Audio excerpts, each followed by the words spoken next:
10, 9, 8, 7, 6, 5, 4, 3, 2.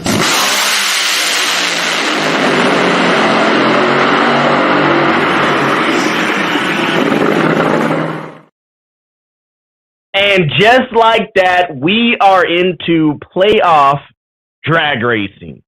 Playoff drag racing. Into the countdown. Here we go.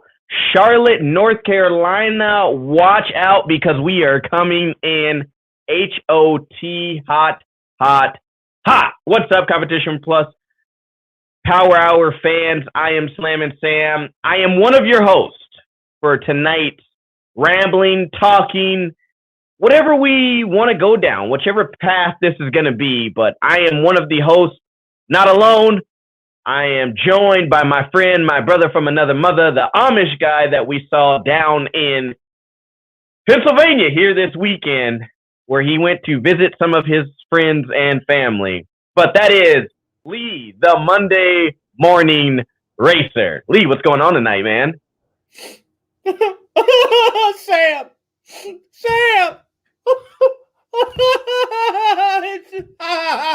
Sam, I have terrible news, Sam. I have terrible news. It's so sad. Sam. What? The NHRA is dying. No, it's not. Dude, what's wrong with you? Did you see that crowd at Maple Grove? I wasn't even going to go there, Lee. It wasn't packed at all. I mean, it was so packed. I'm not going to say that joke. That's a bad joke because somebody... Dude, it was so packed. It was so packed, I bribed 2 fans with free T-shirts signed by Doug Foley to hold me a spot on the top row so I could film. That's how packed it was. Man, they're going to say it's, man, I don't get it. Like, why do we even have to have this conversation? You guys wanted full fields, we're giving you full field. Still complain. You want to say that, the track isn't packed. Man, there was people on horses and tractors and everything else on hillsides. I'm sorry that I had to refer to you and, but everyone knows you as the Amish guy. So, I mean, Lee, I gotta ask, did you at least go and visit, say hi to any of them or anything? No, I never saw any. Maple Grove is kind of known for sometimes they will climb the trees to watch the race, and I didn't see that this time. You do got to watch out in any Amish country, whether it's Pennsylvania or in Ohio or Western New York. You got to watch out for those buggies. You got to watch out for the bicycles for sure. It's a little bit more Mennonite, but it was great to be back in that area of the country. It is so picturesque. Maple Grove is a old school placement of a track. I'm not going to say that the facility is old school. It is not, excuse me, it is not the most modern of facilities, but it is a good track. Are you coughing? Track surface. I am. you got the Rona? I don't. No. Okay. Just making sure. I hope I don't. Okay. Just making sure. I got to check on you, man. I didn't get to see you this weekend, so I got to make sure you're okay. Right. Look, man, it was a great race. It was a great weekend, and I'll put it this way. Well, this is what shocks me about drag racing fans, and I don't understand these fans in particular. You enjoy the race however you want to, but you paid for your ticket, okay? But if everybody would have found a seat in the stands, there would have been no seating left. But they were like four deep, 5 deep on the fence at some places. Dude, okay. This is where we're gonna dive in today because I'm glad you brought it up. Have you noticed that though? Like, it doesn't matter if it's No Prep Kings. It doesn't matter like what side of racing you go to. You can have a seat, and you might sit there for a little bit, but then you've got those hardcore fans that like belly up to the fence, no matter if the fence is this high or the fence is, chest level, waist level, they'll belly up to that thing all day long. Like, I don't, it's like it's kind of like me going to, I guess when we were a kid, going to like Friday night football games or something, right? It's just like kind of like what you do. But it's cool to see that we have this notion of these hardcore fans that are like, hey, this is my spot. I got my cooler. I got my popcorn. I'm going to eat my hot dog to where I'm like darn near sticking it through the fence to eat it. But this is where I'm going to be all day. Right. Like, shout out to you diehard fans that are like, hey, this is my spot and this is just how it is.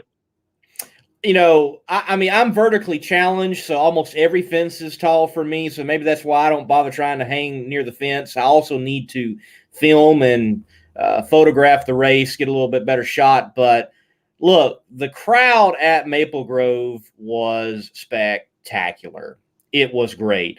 And frankly, all the races I've been to this year have been great. They have had great attendance. I think there are just a few exceptions.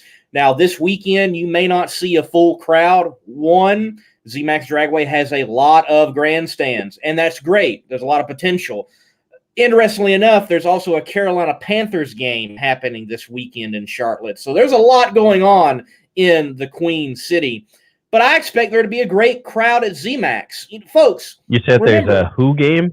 Yeah, what I kind know, of game? Foosball. I only know, I know two people that are fans, and that's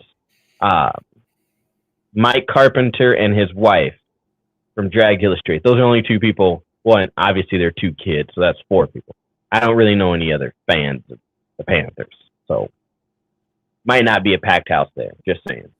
Might not be. But remember, not having a packed house at some of these modern facilities, you still have decent crowds. They have a lot of room, a lot of grandstands, and then counting RVs and campers and competitors themselves. But anyway, Maple Grove, it was great. It was great. Yes, Roger. Yeah, I noticed that, Roger. There was trash flying all over. It was interesting. It looked like the Daytona 500, how they're always collecting trash on the front of the leader at a pack race. It was very interesting. But man, not only was it a great packed race. Go ahead.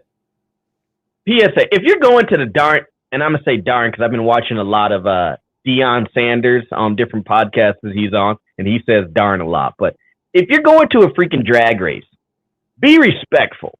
Yes, there's people that work there that do that. But why would you, these cars are going down the track. Here's my rant for the day, maybe. I might have another one. I don't know yet. But you're going to a racetrack. You're going to a race facility. It's not the football game where if it blows on, oh, well, whatever. Just say you happen to be that guy eating that ice cream, and now your rapper goes on to the track, and something happens to one of those cars. That's your fault. Now, they'll never find you, but still, have a little bit of respect. Because you wonder why half of these tracks are closing because stupid stuff like that. All right, end of rant. Yeah, man, it's always amazed me that folks don't take care of their facility. Like you purchased your ticket, you want to enjoy the event, and then you don't bother flushing the toilet. I don't understand that. You don't bother. If it's yellow, if it's yellow, let it mellow. The old school rule. All right. I'm just saying. I mean, some interesting things in track facilities. Like, look, flush the toilet. Okay. Throw the paper towels away. Make sure it gets in a trash can. Now, granted, what Roger's saying, look, maybe some extra trash cans at the facility to handle all of that. Maybe they did need some more folks going around and picking up the trash. I recognized, and I look back at the photos I took, you can tell there's a little bit more trash than normal, but that's something that's not just a track problem. Take your trash out of the stands and find a trash can. It is not that hard. Hey, man, we're all entitled to our own opinion. And again, these are just Lee and I's opinion. Hey, Lee, I heard some great news, man. As of 8 o'clock tomorrow, Competition Plus will be 22 years old. 8 o'clock tomorrow. Competition Plus, officially 22 years old. That's like half of the episodes we've done. Man, We're on 22 years of I was reporting 8 drag years racing. old, man. I mean, 8. yeah. 22 years of reporting drag racing and being the place that you can believe what you read on the internet. Congratulations to Bobby Bennett. Congratulations to each and every one involved. What a great run Competition Plus has had. And we will do our best not to tank it, Bobby. We know that you have put things on the line with having the Competition Plus. Speak for Power yourself, Hour. Lee. Speak for yourself. Speak for yourself. Yes, everybody, look, congratulations to Bobby. 22 years, a business, Happy a news birthday outlet, to a ya. respected news outlet. Happy birthday.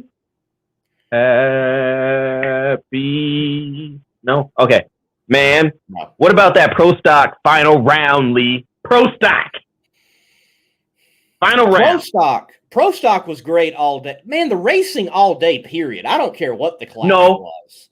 But I heard a little controversy. There was a little controversy, Lee. People started talking about lanes again right away on the good old interweb of Facebook. You know, you gotta watch these Facebook police. I wasn't there, so I was watching all online. I'm like, ooh, what is everybody talking about? And they start, well, one lane's better than the other. I started looking at it on NHRA Live. People start going, like, they want to find something to... They do. Like, they want to find something just to be like, oh, well, you know. It amazes I'm me. just saying. There are some of you might even be watching, which I think the Competition Plus fan base is not those fans, but there are some of you watching possibly, and some of you that definitely comment on Competition Plus. Are you a fan or what? Like, just shut up and move on. Go watch any other motorsport, or maybe you're just cranky and I don't know. You just got a problem. I saw, and I was there. I saw great racing all day that covered the whole gamut, Sam. And I know you mentioned Pro Stock in particular, but when you look at Pro Stock Motorcycle, by the way, we're going to have Steve Johnson, winner, on in just a few moments, and the fuel classes. I saw some of the fastest speeds and some of the quickest ETs we've seen all year. We saw pedal fests. We saw cylinder drops at the last moment and have a winner come from behind on several cases. You have great matchups between KB and Elite. It comes down to KB Elite, the two greatest drivers in Pro Stock right now, period. And I think that's the way Greg really would have liked to have got it. He got it over Erica, the toughest competitor out there that he's got. Though there is a great group of Pro Stock racers right now, Erica is still the toughest one he's got out there, and the one that is in the opposing camp. What an epic final, and what a way to tie Warren Johnson. Congratulations, Greg Anderson. And Sam, Slammin' Sam, let me say this. Listen to me now. We love to say, and people like to split hairs in the Pro Stock talk of GOAT, greatest of all time. People like to split and say the greatest of all time Pro Stock racer. They like to say the greatest of all time Pro Stock driver and make a distinction. Well, I'm going to make another distinction. Greg Anderson is the greatest Pro Stock competitor. Notice that distinction. Competitor of all time. Sam, you realize if you add up his wins as a crewman with Warren Johnson and the win that he just tied as a driver, and he tunes on that things and he goes and tries to find the secret speed out from underneath that hood, who else has got more wins than him when you start combining it all together? Yeah. Here is the Lee Get Off My Track. You're right, Roger. That's right. Here we go. Lee, you started a little controversy. Sorry, Jeff, we're going to get to you right away. But here you go. Did you guys say Erica is already the GOAT in Pro Stock last week on Lee's show? So that means we've got people that are watching our shows, Lee. Yes. Monday Morning Racer. Stan is a loyal viewer of a lot of different shows, and thank you for that, Stan. And if I remember correctly, again, talking about distinctions, many would say Erica is the greatest of all time concerning as a driver. Now, I don't want to give her that moniker just yet. It will happen. It will happen. But Greg is someone that still is in the vein of a Bob and of a Warren Johnson. And frankly, I don't think he gets the credit. I feel like he has suffered from the Dale Earnhardt or the Jeff Gordon type of syndrome, that because he had so much success, people wanted to despise him. And I don't care what Patton says in the opening of the movie. Americans love a winner. No, we don't. We love the underdog, apparently, because people that go out there in motorsports and sports and win, oftentimes we don't give them the due they deserve. I don't think Brady gets the due deserved him. I'm not a Brady fan, not a Patriots fan. I don't think Jimmy Johnson gets the due deserved him. I'm not a Jimmy Johnson fan. Pause. I gotta slow you down. Why would you mention that guy on this show? Now we're gonna have to hear Bobby's no. Anywho, like we said, like we said, with Erica, everybody wants to say boom, GOAT, period. No, in Pro Stock right now. Listen to me, Skip. I'm telling you right now, ain't no one touch her. She go down, shoot the three. She makes it. Yes. She's clutch. She's clutch. I give it to you. Now, what you said. Yes. What you said now about Greg getting that win in that way, there's no way you cannot say hands down. That's Kobe Bryant, Michael Jordan lining up in the finals. Let's go. Who is gonna get it? It's what you want. It's peanut butter. Yeah. On a hot summer day. Lemonade, nice tea. Yes. Yeah. Great matchup. It's what everybody was wanting. That's what we paid for. Greg has done what he needed to do. And he's not very out there and showboaty. He comes to work, very, very business orientated. He comes to work. He puts his fire suit on, his suit and his tie, and he means business. You know what I mean? And at the end of the day, he's there and he's a team player. And it is what it is. I mean, he's going to get overlooked for a lot, but his accolades will speak for themselves. So is Greg a GOAT? Yes. I mean, you can't say he's not. But in a different mindset, like we're comparing, and I don't want to say we're comparing apples to oranges because that sounds so horrible when you're talking about these two, but you're comparing two different elements in my eyes. Yes, they're in the same class, but at the same time, it's a totally different ball game. And I'm not saying one is better than the other. I'm just saying, like, for me, period, right now, you cannot say Erica's not a GOAT, and you can't say Greg is not a GOAT, period. I mean, people are going to say, well, you say LeBron's not a GOAT, but Kobe is. You're comparing apples to gummy bears in that sense. I'm just saying, and I know, here we go, American Hot Rod NT, Darren's going to say something. But with that,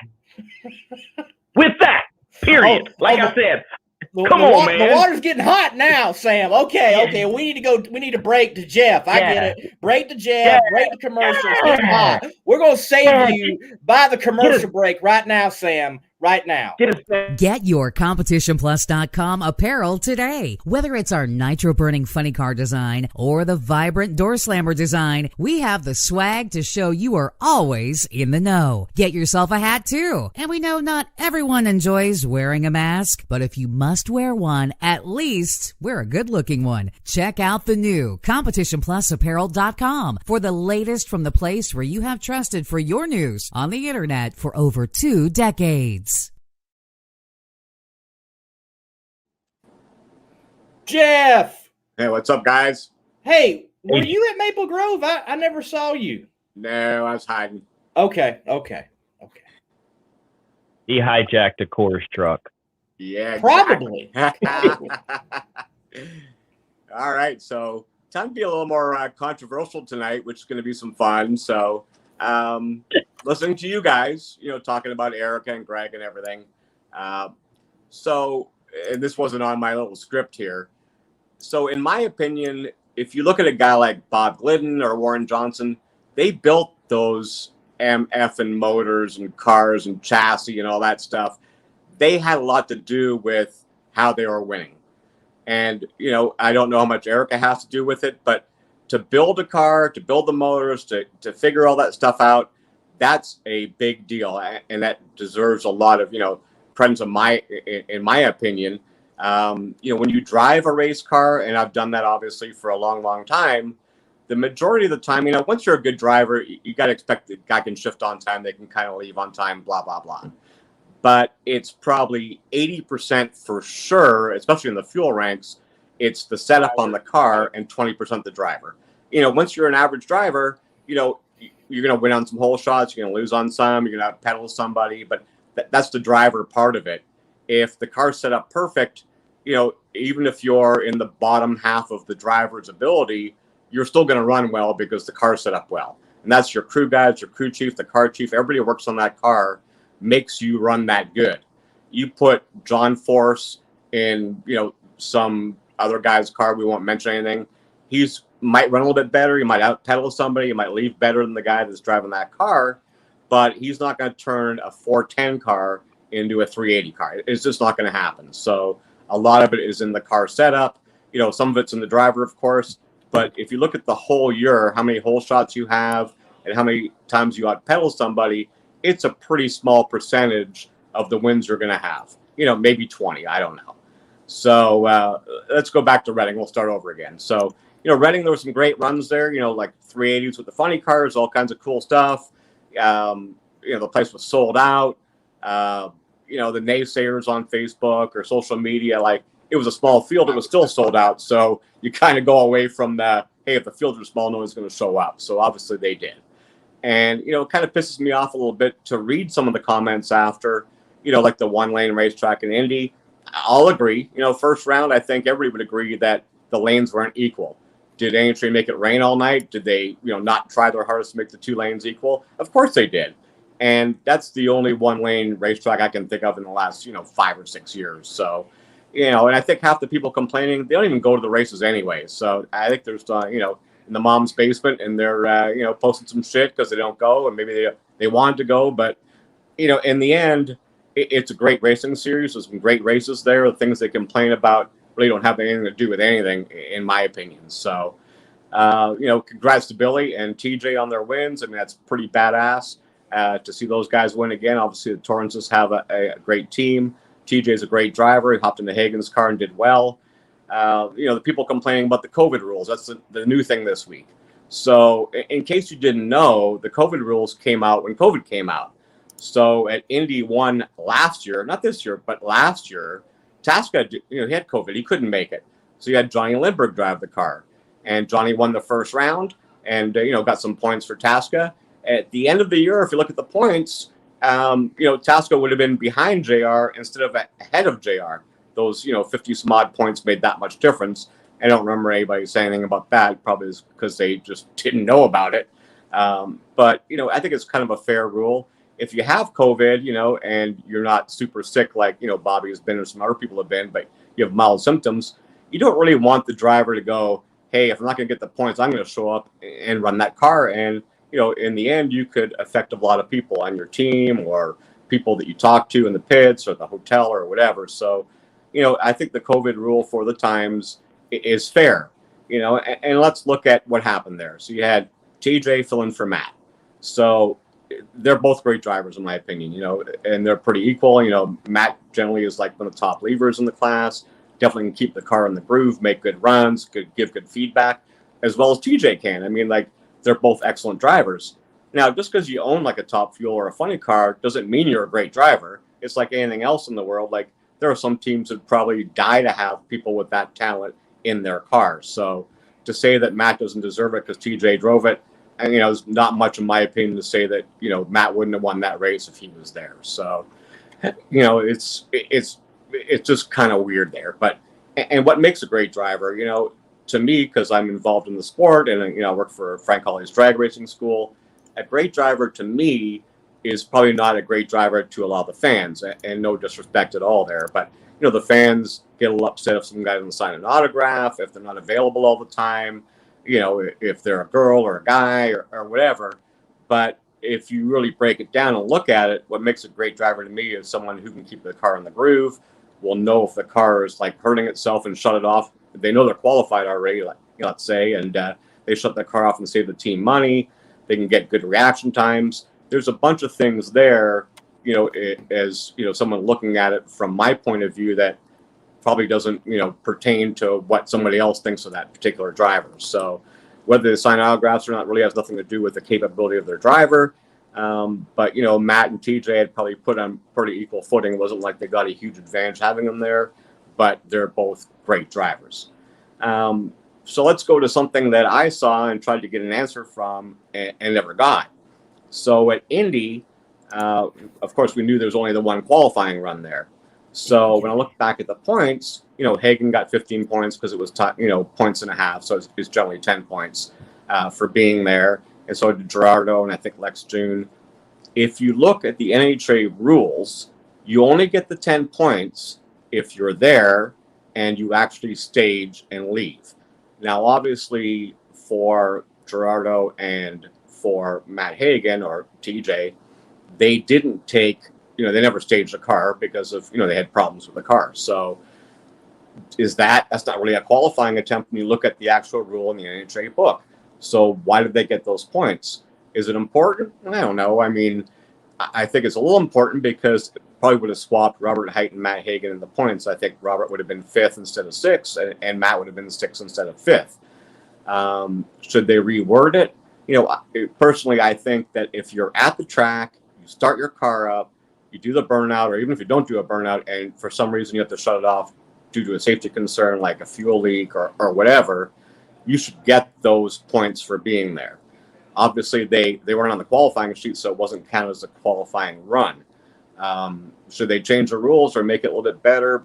Probably, but in the end, if you go by the strict rule book that NHRA has, there shouldn't have been any points given those people that didn't stage and take the green like they're supposed to be. So that's something that I wish I could get an answer to. I tried. I reached out to some people in NHRA that I know pretty well and never really heard anything. Will it make a difference in the championship? Who knows? I don't know. But it's still weird that there wasn't an actual answer for it. As far as full fields go that we talked about last week, I think Dallas wasn't full. And obviously, we all know that they're paying more money now, whether you qualify or not. Full fields, 4 qualifying runs, full money. And now the fields are full. I think we have 17 and 16 now, 17 funny car and 16 top fuel. And I probably imagine that'll go up a little bit before the race. And if you look at the rest of the races for the year, almost all of them are full fields. Some of them have like 20 top fuel cars and 17 or 18 funny cars. So the sport's certainly not going anywhere. Gil Rebellis, Mark Rebellis is a good friend of mine. So, sorry to see that Gil passed away. Obviously one of the greatest motorsports photographers out there. My condolences to him and his family. And finally, like we were talking about earlier, 22 years tomorrow night, 8 p.m. for Competition Plus, which I think is the premier website that you have if you're looking for racing information and truth in the rumors and all that kind of stuff. So giving you a bunch of digests there, but that's what I got for tonight. Jeff, thank you for what you brought to the table. And very quickly, your thoughts. Do you think most of the drivers know about the rule that, and, it's been very strange. A lot of the NHRA rule book has been opened up in the last 3 to 4 weeks. Mm-hmm. But do you think most drivers know or they actually don't actually realize that you cannot cross the starting line 2 times before you actually race with the double D&Q incident that happened in Pro Stock? Yeah, I mean, that rule's been around forever, and I think we all know that. And I think the rule was kind of made more for a time thing, especially back when funny cars were doing dry hops and cross the line. And now you're talking about them just taking more time to do it. Did they all know about the COVID rule? Yeah, I think they knew about that. Did they all know about the rule that, a qualifying run, you have to actually stage the car to get your 10 or 15 points if it's a points and a half? I would probably imagine they didn't. Otherwise, if it was a rule that was actually enforced, which it wasn't, TJ would have rolled up there, taken both lights and just idled down the track and, made sure he was getting his 10 or 15 points in Indy, obviously. So that was kind of a rule I didn't really know about. I had to look it up a little bit, and, some people were talking about it. I did look it up, and I can't find anything in the rule book. It says to get your 10 points or whatever, 15 points, you have to make a legitimate qualifying attempt. If you look at the qualifying attempt, it says a qualifying attempt, you have to take, stage on your own power and take the green. And I wasn't sure about that. I know I talked to Jack Beckman a little bit about it. He says they have a policy and procedures manual that is not in the NHRA rule book. I wasn't able to get a look at that to see if there's something about that. NHRA is generally really good about looking at everything that happened. In my opinion, if you start the car up and you're actually there and you try and make a run, you should get those 10 or 15 points, but that's not what's in the rule book. Right. Yeah, watching Alan Reinhart this morning on Joe Costello, they were talking about actually mentioned the rule book. The rule book's like this and like that. It's not it's got a lot of information in it, small print, but it's not this comprehensive covering everything that could ever happen. But the procedures are bigger and in like this binder, and I can imagine someone in the tower. Yeah, and I'm sure that happens. Like, give me, some old sage in drag racing. Brent Kepner's probably there and we don't realize it or something. Yeah, he may know about it, but generally NHRA is really good about having anything written down from the zillions of years been running drag racing for. They've seen almost everything that could ever happen. But I was kind of surprised in this one that was not in their rule book. But it is what it is.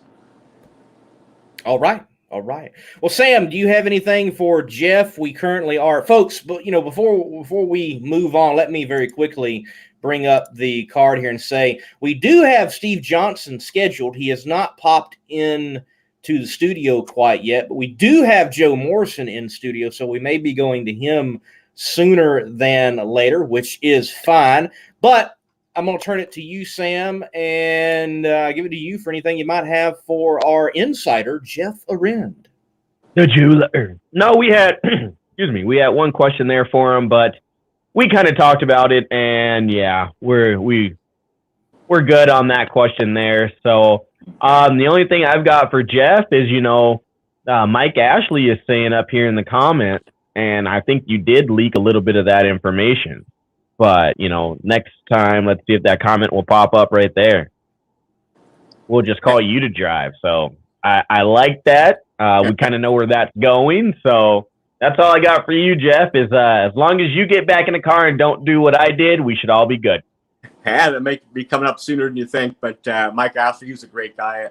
I've known him from way back in the Pro Mod days in the 90s when I worked with Al Billis up in Canada.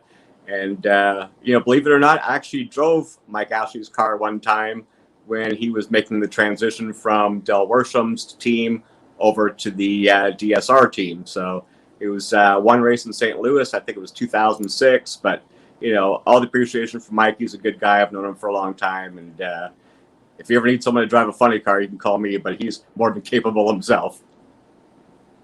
Definitely so. Yeah, we got to get Mike relicensed and get him out there. I want to see the match race between Justin and Mike. I definitely want to see that. And I'm sure Mike really wants to get one up on the boy too. I imagine. Look, while we got you, we do got Joe in the studio. I'm gonna ask one more question. I'm sure you have experienced it from the cockpit of a funny car. A lot of great drag racing in Maple Grove, and many of them were, he's got him.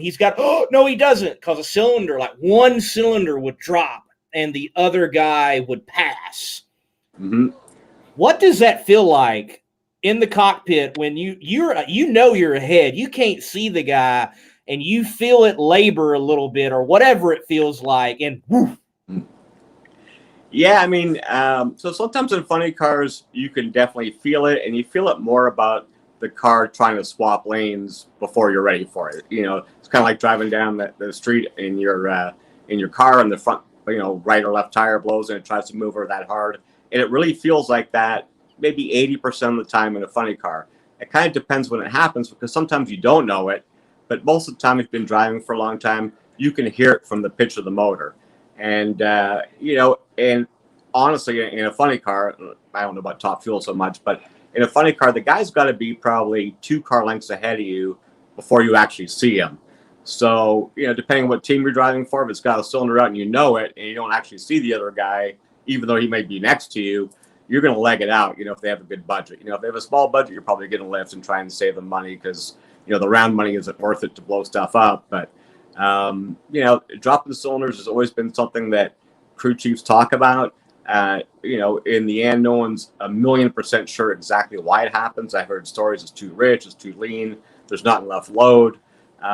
It's kind of like tire shake. You can have tire shake for having too much power or not enough power, but it's one of those mysteries of nitro. And, if you're driving for a big team and they have a big budget, you're keeping your foot on the floor till you get to the finish line, or you see the other guy crossing it long before you're there.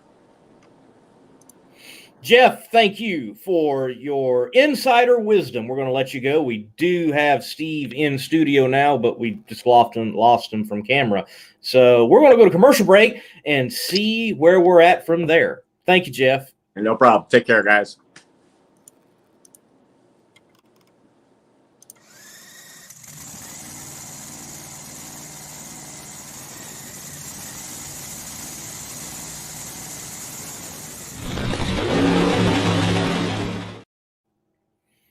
All right, I think Steve is settled in. Let's bring him on. And look, I'm feeling the need to be energized, and I don't know where this guy gets all his energy, but he has a ton of it. I'm looking forward to it. Maybe he drank one of these. Maybe. I don't think he needs that. Let's bring on Steve Johnson, most recent NHRA Pro Stock winner from the Grove. Live now on Competition Plus Power Hour. Hey, Steve! Hey, how y'all doing? Look, I'm going to have some coffee. I haven't had any caffeine today, so I'm going to get pepped up for your show. Hey, it is the Power Hour. We need an official coffee sponsor, energy sponsor with Power Hour. Really, we really do. Well, I know somebody. I know somebody that I might be able to hook you up with. They're the sponsor on Kenny Delco's car. Well, there we go. Yeah, Artisan Coffee, correct? That's right. I didn't have my hooked on phonics, so I didn't know how to say it. But you saved me. Oh, well, Steve, man, look, congratulations. What great racing it was up there at Maple Grove. Before we dive into the racing, talk to me about being back at Maple Grove, and does Maple Grove have that mystique for you as a pro stock motorcycle rider as it does for the fuel guys? For the fuel guys, always all great power, big speeds. Is it the same thing in pro stock motorcycle? Uh-oh. Well, can you still can you hear us, Steve? We can hear you. We can hear you, Steve. Well, we have there's so much energy. There's so much energy in Steve Johnson. It's interfering with the signal. He personally takes down the power grid. Yeah. Oh, there he is. I just can't even believe all this could possibly happen to me. But anyway, sorry about that. Anyway, so you're good. There is a mystique. There is a mystique about Reading, and I talked to some of the drivers about it, and hopefully you got the key there that I said drivers, not riders. But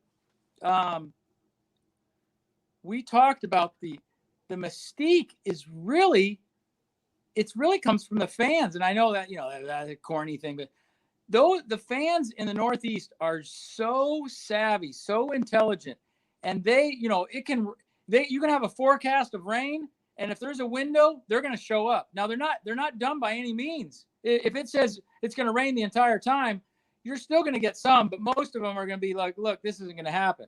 But if there's a window, they're going to show up because they know that the sanction body is going to dry the track. They're going to do whatever it takes to get the race in. And they're just so savvy. They know what you've done. They know how long I've been there. They know my shirts. They know different handout cards. They know stuff about the motorcycles. And clearly they know John Force and things like that. But they're so savvy. I can tell you that on Thursday, I was at the track and I was looking at the track. And in St. Louis, I always remember St. Louis from 19 because on Friday, the track didn't have a lot of traction. I set the bike up on kill and thought I was going to haul ass, and there wasn't a lot of traction out there. Well, Saturday, after it got seasoned, so to speak, with a round of fuel, it came right in. Well, so I always remember that. So I asked Grubby, I said, hey man, I believe he shoots straight with me. He took me.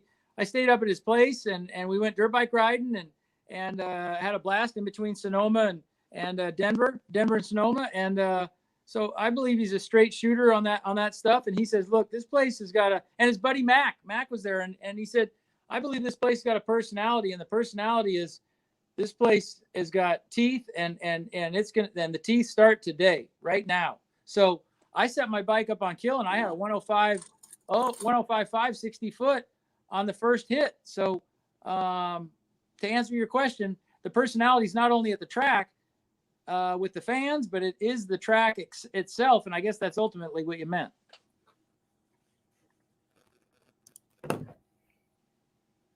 Hello? Yeah, an exact. Nope, we're here. We're just listening. So I kind of want to just go down, I guess, round by round with you and kind of talk about it. Because first round, you had an 067 reaction time. Second round, you went 013. Third round, you went 017. And then in the finals, you went 078. So when you look at that, you think kind of at the beginning and the end, it's been a longer day, beginning of the day, and in the middle, you're more focused, or how does that all kind of play into a strategy? Because there you were second on the light twice, and you were first on the light twice. Wow, you guys fire the shots right away. It's like, hey man, I really like the color of the red. The red's a real pastel color. Thank you. And it's like, man. So much for the the lights have been the reaction times have been a little bit of a sore subject, but having said that, I zoomed over here because I wanted to make sure that isn't there a way that you flip the screen, but I brought my trophy and see I brought him on the plane, so he's COVID approved with his mask on. So, and I enjoyed I wanted everybody to see that. So you're supposed to have these things with you when you do your interview. So I had to come in the shop. I leave it in my I leave it in the engine room. So I'm going to my office. But to answer your question, I don't know how to answer your question. The first round, I felt like I had a really, really good bike. First of all, we sucked in qualifying. I rode the bike really, really bad, and I have an advisory council, and I talked to them about, what am I doing wrong, and they helped me through some of that stuff. So give me a perspective, and it wasn't helping. I figured, man, we would just kill it after the first round in qualifying. I really felt like we were going to go good, and I didn't ride good. And so I'm telling you all this because it's such a you ride when you throw a leg over a bull and they pull the chute and then the gate opens up. You're riding a bull. You're hanging on. You're not telling the bull what to do. Okay, you are You're just a rider. The bull's doing what he wants to do. Agree? Oh yeah. Oh yeah. Well, a pro stock motorcycle, if you pop the clutch and you're just barely hanging on and you're pushing the button, you're not looking at the light, the shift light, you're not even really looking where you're going. You're just kind of pushing the button. You're just kind of on the bike and just kind of going through the motions. You're riding it. But if you drive it, you do everything intentional, from when you want to give it full throttle to when you want to pop the clutch, to how you throw your body forward when you launch, to pushing the button when the shift light comes on, to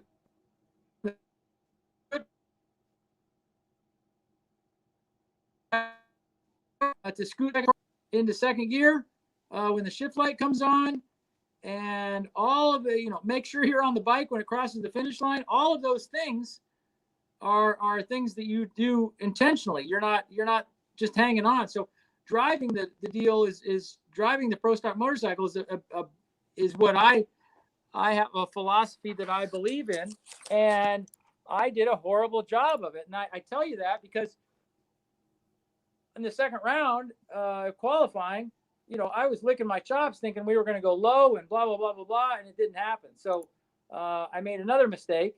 And then in the last round, we shook the heck out of the tire and it went an 81 and it wasn't bad. It was good enough for fifth position. But I went out there Sunday and worked on my lights on some fundamentals. I have probably the greatest driver in my eyes in fuel is three-time champ Larry Dixon, and I'm lucky because I grew up with him, and I have him as a sounding board, and I've got just as another person. I went to George Bryce's school in Frank Hawley has a school in Florida, and George Bryce taught it, and he's taught, I keep forgetting, I think it's like 9,000, but I'd rather just say over 5,000 people how to ride a pro stock motorcycle. And there are some fundamentals that I had lost track of, and the goal was Sunday morning to get some of those back and to do a crash course. So kind of trying to answer your question, first round I was very intentional, but I was okay with that light. I got to hone my skill a little bit better. And when Jock told us that in the second round, when we raced Scotty, we ran a 78, which I was really surprised at. The next closest person was an 86. No, I don't know who the next closest person was, but nobody was in the 70s. But I had a 13 light, and I was, it's like, yes, it's the best light I had, So, and somebody put up a couple $100 bills in the trailer for a 30 or better light, so I won some money that round too. So, I was real proud of that. So I think I think everything after that was intentional. Is to answer your question. The middle of the race looks like it was different reaction times for you guys, but if I'm a 20 every time, I'm going to take that to the bank every single time. Well, by the end of the day, you had the Wally either way, and you are going back to a, look, what does it, how does it feel to right away get so much momentum in the season and begin to start carrying that through the countdown? It's got to feel good. It's got to feel like, hey, we've got a great start. We just got to keep the momentum going. And how do you do that? I'm laughing because I got I don't know, Larry's a big supporter of your guys' show, and he's probably watching, and he's got like 85 or 83 or something. I mean, how do you put 80 of these things on your shoulders? Hey man, I love the fact that when I hold those things, it's like, man, I'm so, you don't know when you're going to get another one. So it's like, I just love these things. And, some people race their entire life and never get one. But I think to answer your question, was it specifically, wait, say it again. All right. You got this momentum early. Yeah. and continuing on. Yeah, it's I mean, I've raced a long time, well over 5 years. So it's like, I gotta, I don't know how long I'm going to do it. And I've always wanted to have a championship. And I always said if I could win a championship, I'd get married and have a white picket fence, have kids, blah, blah, blah. That probably is not going to happen. But I really do want a championship because I feel like it makes me more credible when I do my school programs. Having the lead, the only other time we had the lead is in 14. We won the Gator Nationals, and I put a 12-foot tall number 1 on the back of my tractor trailer, and went down the road. And everybody knows I was having fun with it, but it wasn't like I was spitting in anybody's eye in our category. And so, but anyway, we were leading the points, went into Charlotte, and then we DNQ'd in Charlotte. Like, that's kind of backfired, but leading the points this late in the season, wow! You talk about being humbled and being proud. That's where I'm at. So I just know if there's 20 more rounds of racing, and I'm told that if we win all 20 rounds, nobody can pass us in points. So I guess that's the goal. There you go. That's the goal. Win all 20 rounds. Hey, Lee, we got a question coming in here for Steve right now from Marty. He says, what does the rear tire shake feel like on a pro stock motorcycle? Oh, that's a cool question. I hang out with some of the pro stock car guys, and they all talk about when they shake, it wants to throw out the back window. Well, when our bike shakes and it shakes the whole back of the bike, it feels like the wheelie bar is going to come hit you in the back of the head. It feels like boom, boom, boom, boom, boom, boom, boom on the back of your head, and your helmet is going like this. So and there's nothing really supporting your neck. So you feel it in your neck, you feel it in your spine. You definitely feel it in the back of in the lower part of your back. But the main thing is I think you really feel it in your neck, because the back of the bike's shaking so much. And boy, you look at the track, and the track's got all those pat marks. You can really, really tell. And the guys say, man, it shook the tire a long time. I'm like, gosh, it thinks like it'll never end. It'll shake halfway through low gear and then halfway through second gear. And it seems like eternity. And it shook when we went that 81. So that's why I knew we would be really good. The weather tanked, with 104 correction factor and like 2,000 feet D8 on Friday and Saturday. And then it went to 106, 3,000 feet. So we really lost a lot of performance with the weather, but it was nice to be able to understand the weather after that point and not have the tire shake. And see, that's a question that I guess brings it up to me is, for you guys in the bike category, you guys don't wear any neck restraints or anything like that. And I know there may be limits to what you can and, can't wear, but with you guys being out and more prone to the actual rolling factor, why is it that there is no neck restraint or harness for you guys in that situation? Well, I think what happens is because the motorcycle, you leave sitting like this. Some of them are all crouched down, but when you go down the track, your neck goes like, I'm not looking at the screen, so I'm trying to show you. Your chin goes way up, your head goes way back, and if you had a neck deal back here, I don't know if you can see.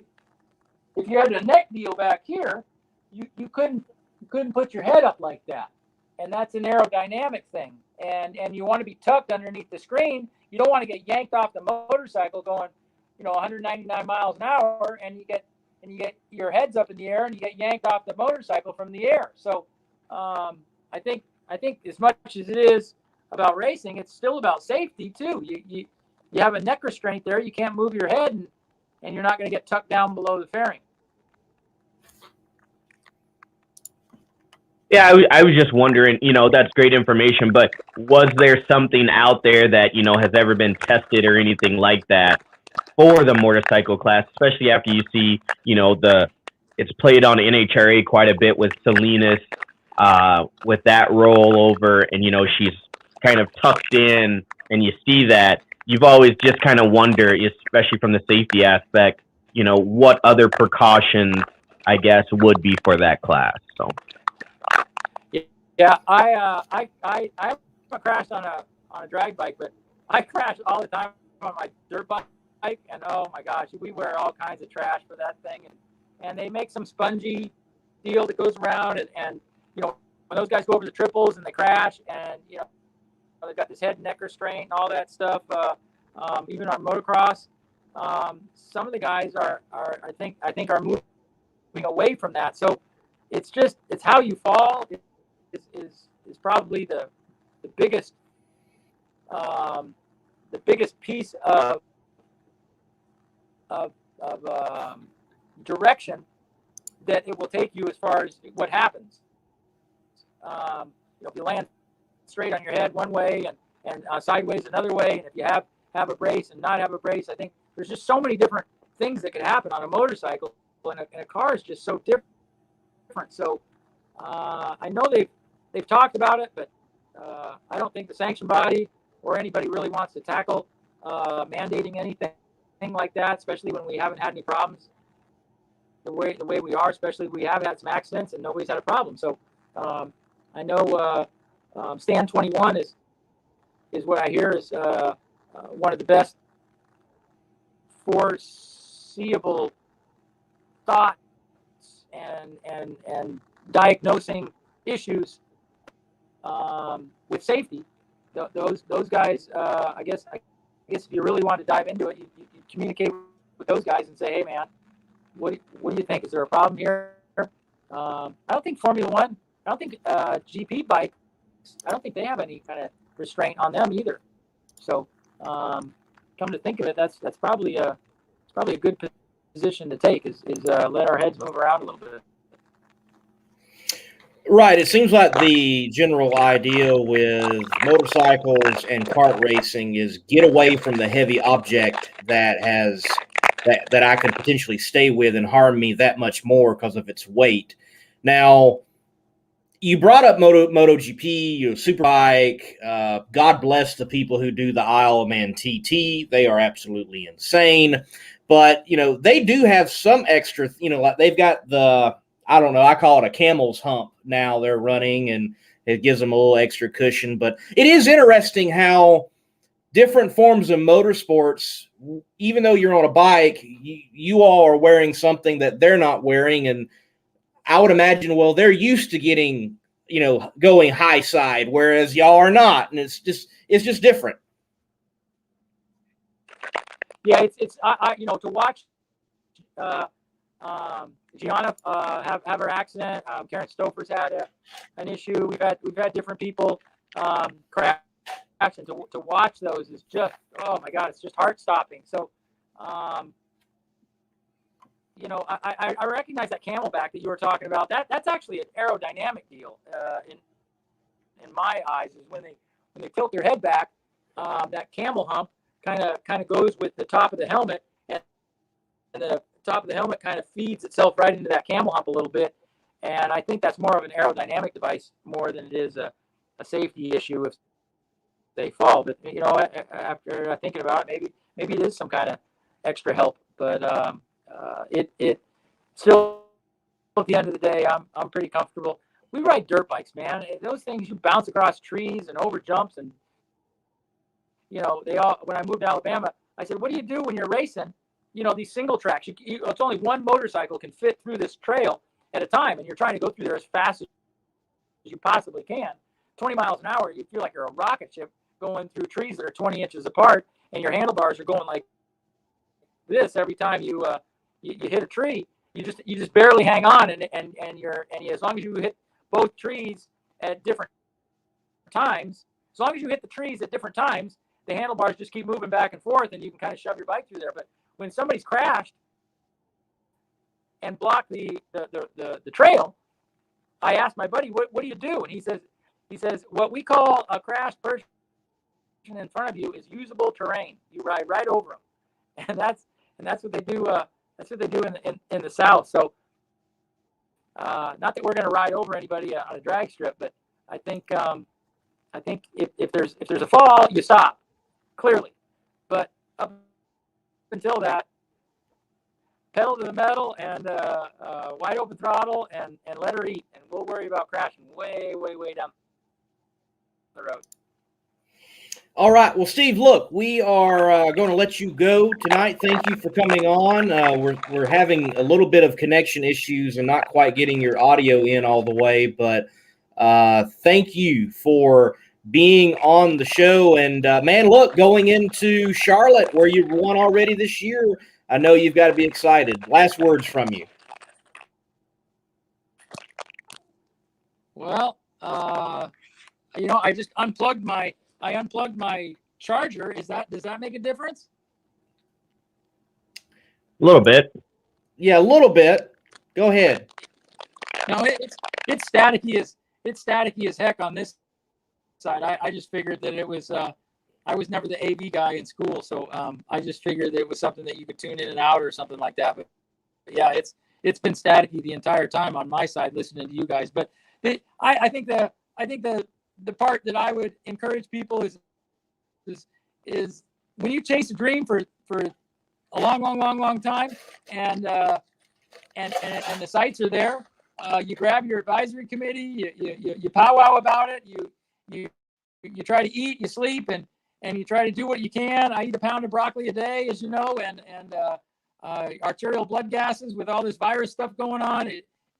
Strengthening your immune system is just an absolute positive. And if you go with that kind of thought process each and every day, and you're happy and you're smiling, when you get to the track, as long as you've prepared the motorcycle and the engines, your body's good, your engines are good, the bike's good, you hope the guys are good, and it really gives you the ability to go do your job. And if everybody does their job, we are all going to be really excited with the results. So that's somebody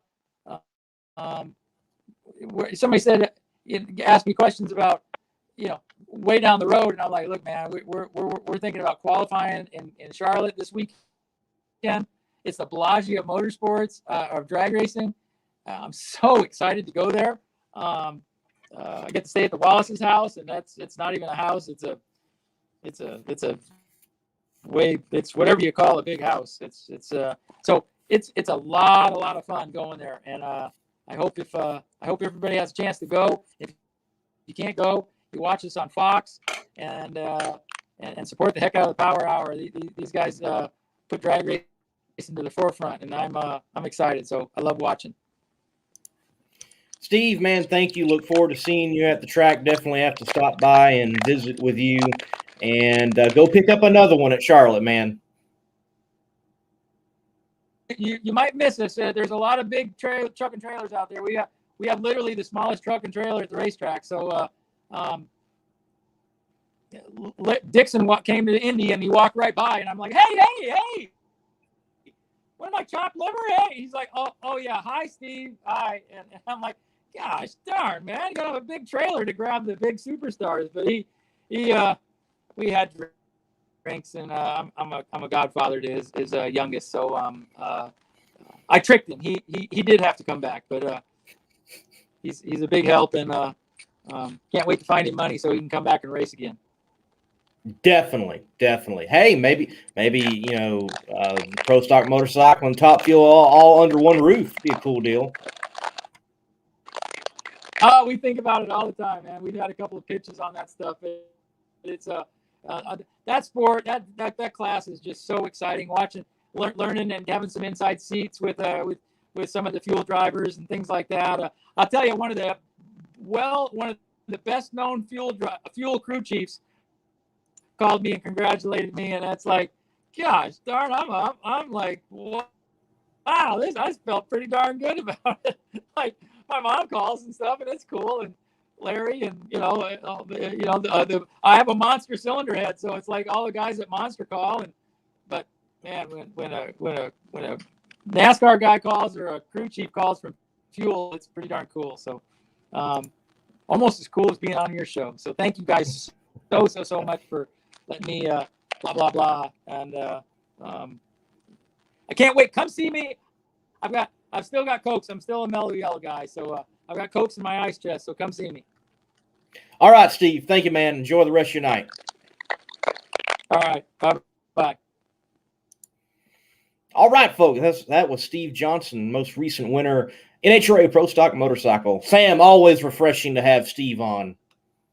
Dude, he's just a ball of energy, bad connection or not. And I don't want him to take me throwing those rounds out there, because he wasn't the only one that it seemed like first round and in the last round that they were in, their reaction times were like, okay. And then in the middle of the rounds, their reaction times were fairly, and I don't know if it was maybe the situation in the day, lighting, who knows, but I just kind of thought it was weird that, at the beginning and at the end, reaction times were a little. Sam, saying. I've got an answer. I've got an answer. What? All those drivers, riders, competitors, they were still shocked that at first round there were still so many cars coming into Maple Grove and honking their horns to get in there to see all those guys racing. The line was nuts, dude. Hey, Lee, we said it at the beginning of the show. When people come, people still want to complain. If they're there, they're going to complain. If they're not there, they're going to complain. So it's like, what do we, this is a lesson that we need to learn. I'm kind of going on my Steve right here. We just all need to eat broccoli, and maybe that'll make us all feel better. In the words of Steve, like he always says, if you eat a pound of broccoli a day, you're going to feel better. It's going to take care of everything. So all these people, that's what I'm going to start referring to people when they say something on social media. Like Roger said, all these stupid comments. If they say something, I'm just going to be like, eat broccoli. That is my new go-to. There you go. Eat broccoli. Yes. From this moment forward, I'm going to get stickers and put it on all of the race cars that are going down the track. # eat broccoli. Like, eat broccoli. We're starting to trend. If you're watching this show and you see someone say something stupid about drag racing from this day forward, right now, what is it, 9:09 Central Time? If you see someone say something stupid, # eat broccoli. This is gonna be trending on every social media platform. So boom, done, just like that. That's all I gotta say. All right, Joe Morrison next. In the race for quality, there is no finish line. Jerry Bickle Race Cars is a one-stop chassis shop for drag racing performance parts and race components. For over 50 years, Jerry Bickle Race Cars has been an essential part of racers' plans for building world champion race cars. Our parts department is stocked with every part a racer might need. Log on to jerrybickle.com for more information. We build anything with doors. jerrybickle.com. Joe, do you eat broccoli? Hell yeah. Why not? He will. Although, he's going to start tonight. Here, wait. All right. I feel better now. Yes. Okay. Yes. Oh, we're doing that, huh? All right, here we go. Boom. It's the shades time of the show. Yes. It's the late night show. Too much broccoli makes me gassy, dude. Nobody wants to be around for that. No. Hey, it'll give you the extra. It'll give you the extra that you need. That's probably why he does it on the bike. It gives him it's like nitrous, Dude, it's rocket power, right?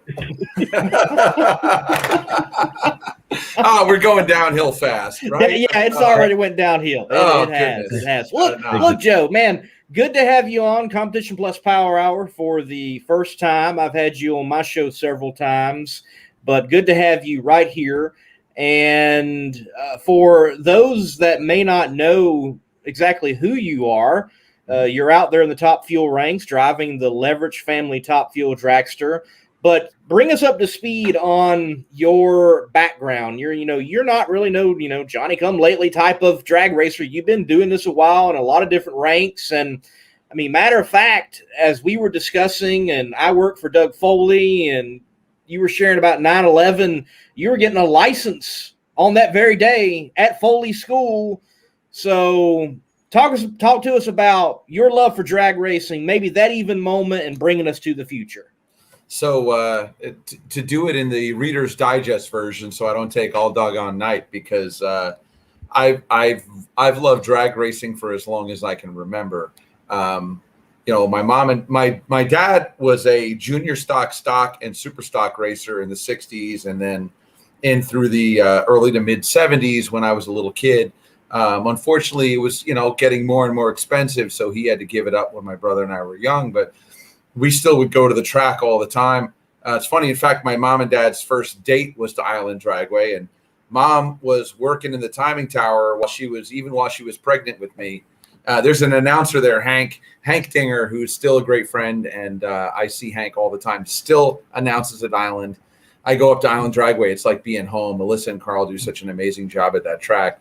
But Hank is the announcer. He says, I'm the only announcer that's seen you in diapers and in a fire suit. So really, my love of drag racing started from, before I was born, quite honestly, at least as far as I know. First trip down the drag strip is at Englishtown at Raceway Park in my Chevelle with a 4-speed and a stroker motor, a 383 small block Chevy. And actually wound up runner-up the very first time I raced, believe it or not, in the street class. Stepped away from drag racing for a while to pursue a music career, believe it or not. Some folks don't know that, but I still play guitar, still play piano, and several things, and that's kind of like my stress relief. But back into drag racing, finally fulfilled a lifelong dream of getting my competition license at Doug Foley School, September 10th and 11th, 2001.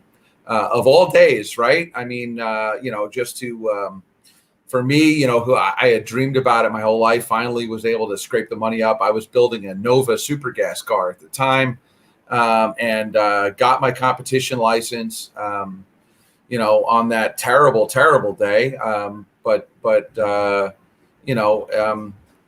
Still, again, it's funny. It's like having such mixed emotions about it, but still, what an amazing experience. So fast forward, I had actually also gone to Jim Harrington's school and got my license in a Super Comp dragster, crossed over from the door car to the dragster. I did that in 2003 or so, and then began driving a Fiat Altered, a fellow by the name of Mike Gillespie, who used to drive Top Fuel in the late 60s and early 70s, bought this Fiat Altered.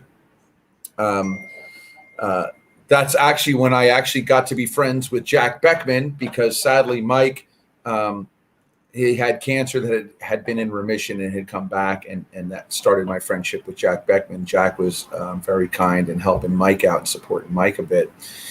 So raced that car in NITO, Northeast Timing Organization. Won a championship in 2011 where we went to 14 races and won 7. Actually, a little bit before that, I actually took the car to Frank Hawley's drag racing school. So the only drag racing school I haven't been to is Roy Hill. And I would still love to do that. I'd jump in a bro stock car any day. But so we really tightened up our routine at Hawley's school. And then with the help of Tony File, a former pro stock engine builder with this big cubic inch injected alcohol motor, we terrorized NITO for a couple years. Like I said, for 4 years, we never finished outside the top 10, and won a championship, runner-up in 2012, went to 12 races and won 6. And if I had just shown up for one more race, we would have repeated as champion. And that's when I really wanted to get into bigger and better things. Started in 2013, started pursuing driving either Top Fuel or Funny Car. It's funny that I ended up in a dragster because I've always been a short wheelbase guy. As a matter of fact, back behind me, right there, is the 134 Fuel Coupe. The picture behind me is from the 2015 California Hot Rod Reunion. And I was fortunate enough to drive a Fuel Altered from 2015 through 2019 for Ted Brine, the 134 Fuel Coupe. Also very blessed to have a great friend in Rocky Perone, and drove the Frantic Ford funny car, match race Bruce Larson a bunch of times. As a matter of fact, at Maple Grove, Bruce came by and said hello. It's always great to see him. I have such respect and admiration for Bruce, and glad we're friends. But yeah, I got to match race Bruce Larson a whole bunch of times, the Frantic Ford versus his USA 1 Camaro. And that was a whole lot of fun for several years. And Rocky's let me drive the Super Camaro, alcohol nostalgia funny car, and also with the Screaming Eagle body on it. As a matter of fact, I match raced against Gary Pritchett from Capco back in May or June at ATCO. And I don't know if we're going to line up again, but we're both going to be at the Bunny Burkett Memorial Race at MIR the weekend between, well, I guess it's the weekend before the Dallas race. So, so long story short, been driving a whole lot of different cars. I also drove Mike Harrigan's car, his fuel altered, and the Fool's Gold Nitro funny car, nostalgia funny car.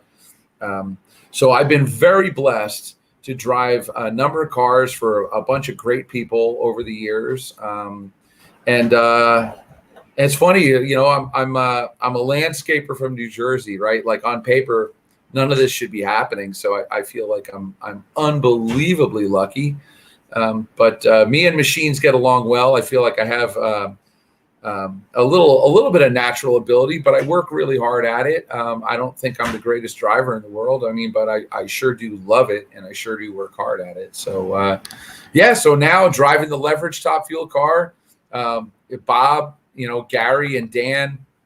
I mean, Gary's just amazing to work with, and now. You know, of all the amazing things to happen is now we have Lance Larson as our crew chief, at least through the rest of the year. And Lance has really got this car starting to come around.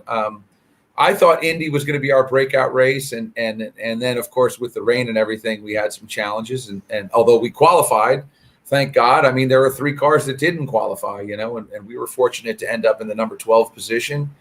Went out round 1, but then Maple Grove, we did a planned part track pass for Q1 just to get some more data. Everything looked good and really got after it in Q2.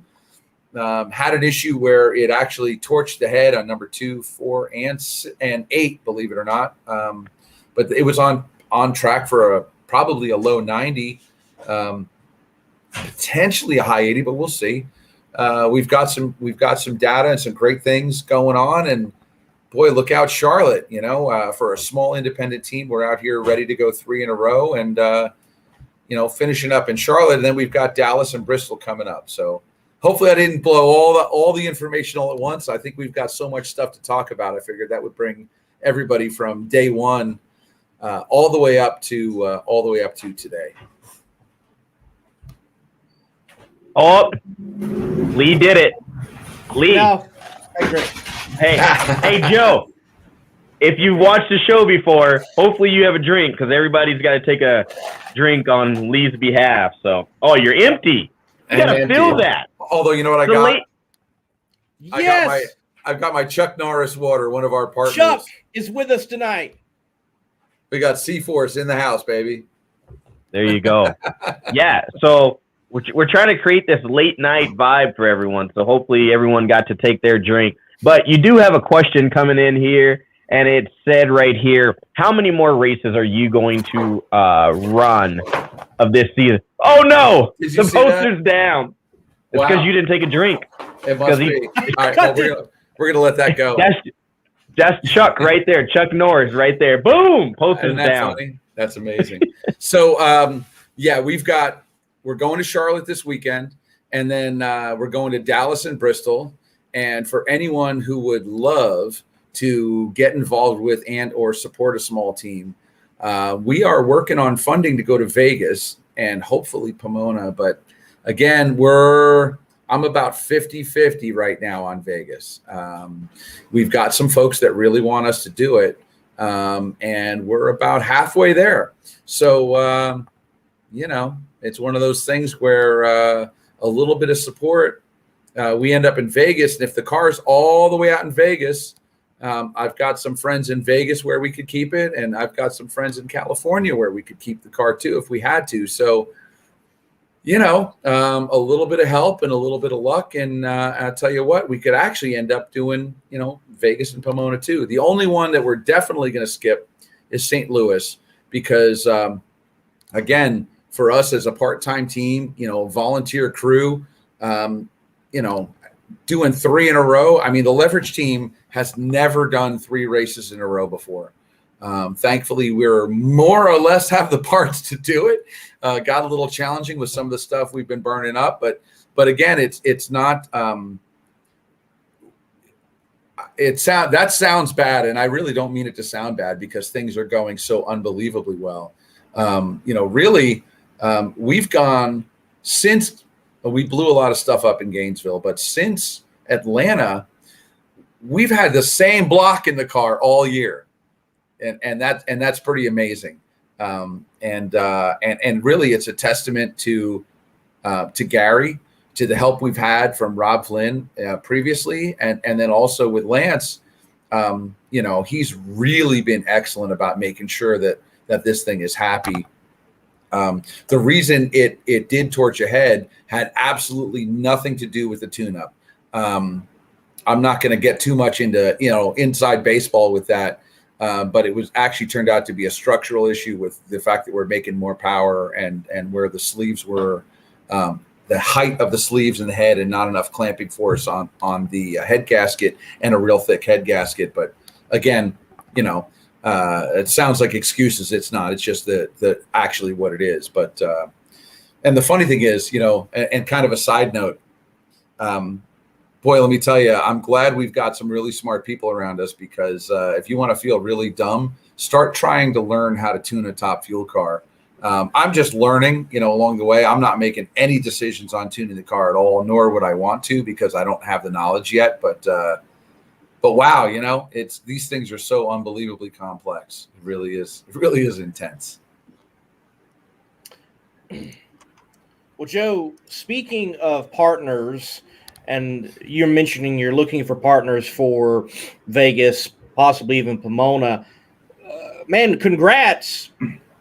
Dude, you've cobbled together a lot of partners. I mean, if you had a black dragster, you'd look like garlets out there with all the partners that have been cobbled together. And we definitely want to take the time and let you share about some of those partners, and not just share about the partners and what they do, but give us the inside scoop. How did they come together, and how have they been meaningful to you over this time with running more races with Leverage Racing than they have done in, maybe decades?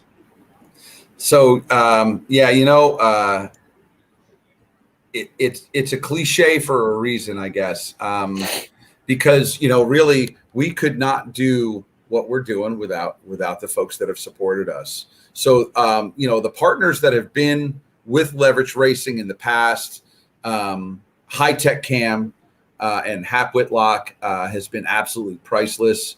I'm so grateful that they've stuck with us. Hap's just a wonderful guy, and we couldn't do what we've done without his help. Of course, Superior Engine and the machine work that they've been doing, Mark Jones at Mark's Mixers, those guys are really, have been the backbone of the team before I was involved. And I'm proud to have gotten to know them and to call them friends, and then some of the new ones that we brought on board, a couple of key partners that have been, that came on earlier on in the year and that have supported us last year. My friend John Hale and Best of Texas Barbecue Sauce. To me, it's a no-brainer because I've loved the product for years, and being a nostalgia racer and knowing John. There's actually some video of John being on the starting line watching me drive the Fuel Altered. But without John's support, we really would have been in big trouble earlier in the year, and he came up big, and we're excited about that. And you got to watch my Facebook page because I'm going to be sharing a killer recipe for Best of Texas Barbecue Chili, and you guys are going to absolutely love it. But fantastic product. Also, my good friend Ed Krajewski. Yeah. Oh, dude, let me tell you, it's It's smoking. It's smoking. So Lee. that's going to be coming Sam. up. Joe. Lee Yo. and Joe. Lee, first of all, did you hear what he tried to do there? He brought up food and then he's like, oh yeah, by the way, does he not know the kind of guys that he's talking to on this show? I mean, Joe, it's so bad I have my own cooking Instagram page because that's how much I like to cook food. And between Lee and I mean, you got to see, Lee, we are adding a driver to Bobby's Bennett's Expensive when we go to Vegas. So Joe, you're coming to Vegas. You gotta come to Vegas. You gotta come out. We've already got a line. Yeah. We got like Austin Prock. We'll add Steve Johnson now. Might as well. It's all going on the CompetitionPlus.com expense account. Yep. Yes. Yeah. And it's Fogo de Chao. It's Brazilian steak. That's what we're doing. We're taking everybody out. I tell you what, everybody of the pro classes, Competition Plus treating you. There you go. Right on. Oh, I was just gonna say, like, whoever's been on the show, you're invited. Like, open invite. If you've been a guest on the show, boom, it's on Bobby. It's on the house. Dude, it's done deal. Done deal. I'm going to Vegas regardless, because I have sponsor commitments at SEMA. So I will be there regardless. And hopefully we're racing, man. I don't want to be there watching from the sidelines going, man, I wish I was in a car. Right. Hey, Sam, have you had Best of Texas Barbecue? Have you had it at all? Okay. So that means no. That means no, he hasn't. I have not. But no, because I have family in Texas. But my cousin has had it, at events. But my personal beliefs, being a Texas and Louisiana boy, and this is no shot to anyone, so don't get mad at Joe. This is my personal opinion. I am not a fan of barbecue sauce on good barbecue. There's a lot of great barbecue sauces, but like if you give me a hot dog, I put barbecue sauce on it. Certain burgers, I put barbecue sauce on that. But like ribs, lightly on a rib, if whoever's cooking it does that, brisket, like to me, sometimes barbecue sauces are for those people that can't really cook, and then they're like, yeah, let me slap this on. And that's not to say that there's not good barbecue sauces out there. I'm just saying, like, that's my personal thing. So no, I have not had it. Will I try it? Yes. I'm not knocking it. I'm just saying. So this is good. It is good. I'm just saying. So I'll tell you, to your point, Sam. So all right. The most of the time, and it's not going to be this weekend. We've got our good friend Dawn Parlors doing food for us in the Leverage Pit this weekend because my wife is going to be home. We got a couple of things going on with the kids. So we want to make sure at least one of us is here for my son's band competition. My daughter's got some stuff going on with cheer. But my wife, who does 99% of the cooking for the Leverage team, she does not bury the food. We do at least one meal every weekend with Best of Texas. And it's been all different things. She's actually even done stir fry with Best of Texas in the stir fry. So, we got to have you come by, buddy. We got to have you come by because it's not buried in the Best of Texas sauce. It's used as an ingredient in the food, and it's out of this world. And I take zero credit for that. That is my amazing wife. So, we'll have you come by. I think you'll be a believer, my friend. I think you'll be a believer. No, and like I said, I'm not knocking it at all, but I've got some friends that can't cook, and I'm just. I won't ever say their name, but I'm just saying. I'm guessing this is your wife right here saying. Nope, that's my mom. That's my mother, actually, believe it or not. But yeah, that's all good. It's all good. That's all right. Hey, like I said, that's just my opinion. So no one get mad. Yeah. Don't pull the sponsorship. Nothing. Now, if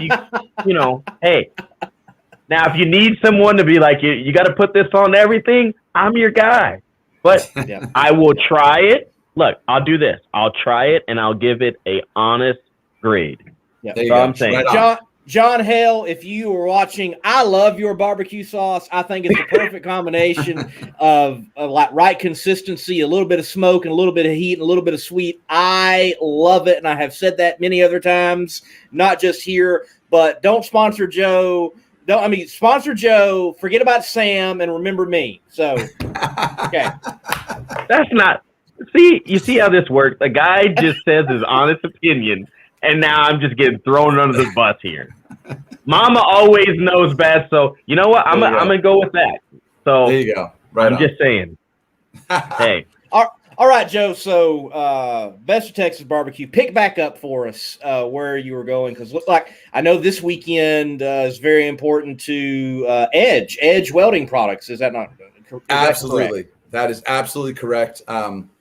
So one of our other partners is Edge Welding Cups.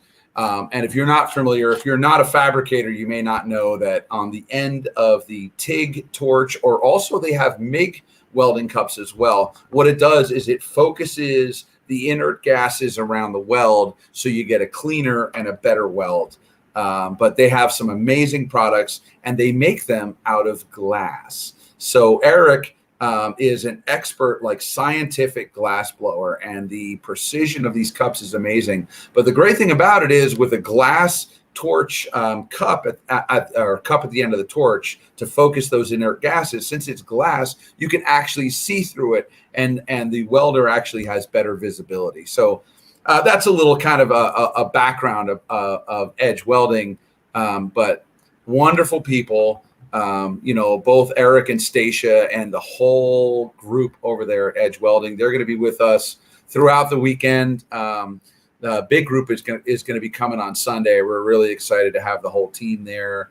And they've been a great partner of ours.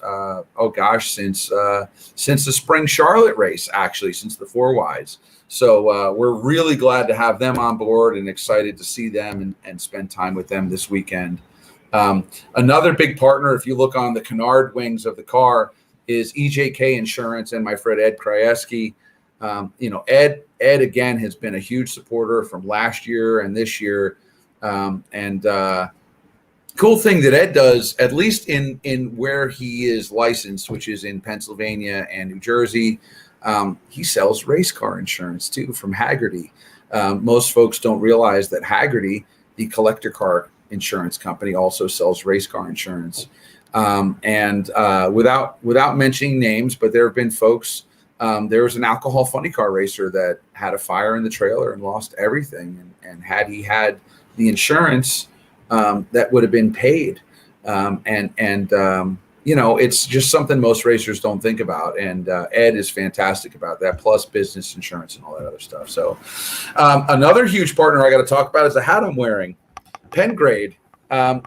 Interesting. I've been using, it used to be called Brad Pen. It's actually the original green oil, the same well that was the Kendall GT1 from years ago that everybody loved. It's the same well with the phosphorus and zinc in that oil that really does such a great job of protecting the engine. And so in my altered and in every car that I was responsible for, that was the oil that I always ran. I mean, it's saved my bacon many a time. And we were using the Pengrade 1 oil in the top fuel car ever since I started driving for the Leverages. And it's been fantastic for us. Our bearings come out looking amazing. I'll tell you, the folks at Pengrade have been absolutely wonderful. So, I can't speak highly enough of them and how much I trust the products, and that's been great for us. So also, like I mentioned before, Chuck Norris and C-Force Water. They've been a great partner, and we're really excited to have them on board. And we're already having conversations with them about what we're doing next year. So if you come by the Leverage Pit and you're thirsty, we're gonna provide some C-Force water for you. But so that's a great thing. We've got Diversitech has been on board, and for if those of you don't know, Haskell and Beth and the team at Diversitech actually make the titanium valve covers. They make burst panels. They also provide. They made the helmet shroud, or the surround that goes around the roll cage that protects me. God forbid, something happens behind me, and makes sure that I don't get injured from flying parts. So certainly trust Diversitech, not only with high quality parts, but of course, with my own protection. So race software, and this is something I'm really excited about.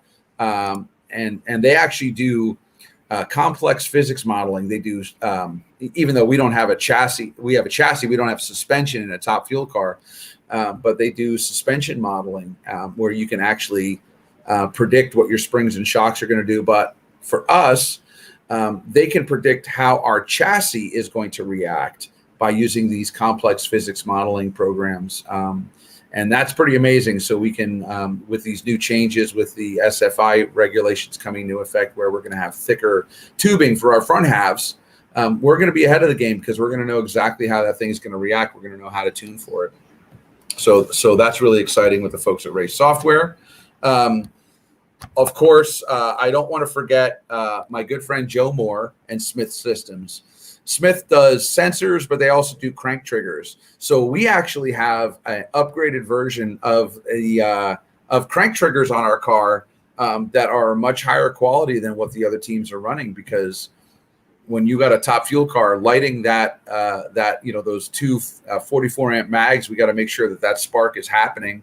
And we use those Smith Systems crank triggers, and I wouldn't have it any other way. So that's a fantastic thing. That beautiful blue paint on that car was provided by Specialized Autocraft. And since we were close to home, Jeff Zales and Jeff Davis and the whole team were with us this weekend. And it was great to have them hang out and spend some time with us. But that's actually paint on our car. That's not a wrap. I mean, we do have vinyl letters provided by Speed Pro of Piscataway. But if you come, you got to come up and take a look at the metal flake in the paint of that car. Lee, you've seen it in person. You can tell, you look at that thing and man, in the sunlight, that car just is it's a showstopper. It really is.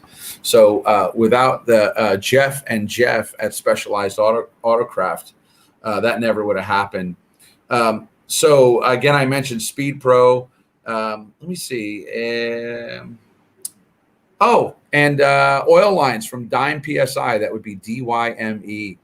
These guys make amazing products as far as oil lines and fuel lines. So check them out. If you go to dimepsi.com, and Brendan over at Dime has been very helpful for us. And lastly, let me see. And of course I don't have it by me. Yeah, sure. Here we go. If you guys look right underneath Best of Texas, is a company called Tap Talk, and it's a business card, but it's not just a business card. It's a digital business card. Now you got the QR code on the back, but if I actually touch Tap Talk to my phone. So if you guys come see me in the pits and I want to talk to you about my social media, you take your phone, you tap it, the little thing pops up, and all of a sudden you can't see it now, but you get my digital business card shows up on your phone, and it's literally that quick and it shows up. So that's a really cool partner. I'm excited to bring that into NHRA. We actually have the Tap Talk card on our where my hero cards are, so fans can take and touch their phone and they can follow us on social media. So we want to make it real easy for the fans to be able to keep up with what we're doing at Leverage Racing, and Tap Talk has provided a great solution for that. And last but not least, oh yeah, and there, Tim is right there, saving the best for last. So my brother from another mother, Tim Charlet, working for Ceramic Pro America and Americana Global, we keep that killer Specialized Autocraft paint looking great with the Americana Global products. The quick detailer is absolutely fantastic, and it keeps the rubber off the car, fingerprints, grease. I mean, and you can actually spray it and wipe it down even in full sun. So we keep the car looking kick-ass with Americana Global products. So and you can use coupon code Nitro and you save money. So there you go. A lot of different products, but the greatest thing is it really, every one of them plays a significant part in the team. And really we couldn't do it without them, So yeah, look, we're not out there with one big giant major sponsor that's footing the bill for everything. We're a scrappy team. We work our tails off, and we've got some folks who believe in us and who want to see the underdog succeed. And I'll tell you, with Lance and with the heart and soul of this team, with Mickey, Matt, Dina, Mickey and Dina, Matt, Truitt, who is there when he can be. I think in Charlotte we're going to have TJ. We've had John Collins. We've had Jay. Of course, Dan Leverich, Roger, Jim has been coming up from Florida. Oh, my God. We have so many guys that help us out and are in rotation. Of course, my good buddy, Roy Neiman. We've got Todd Dexter and his fiance, Jess, on clutch. We've had my son, Brendan, working on the car.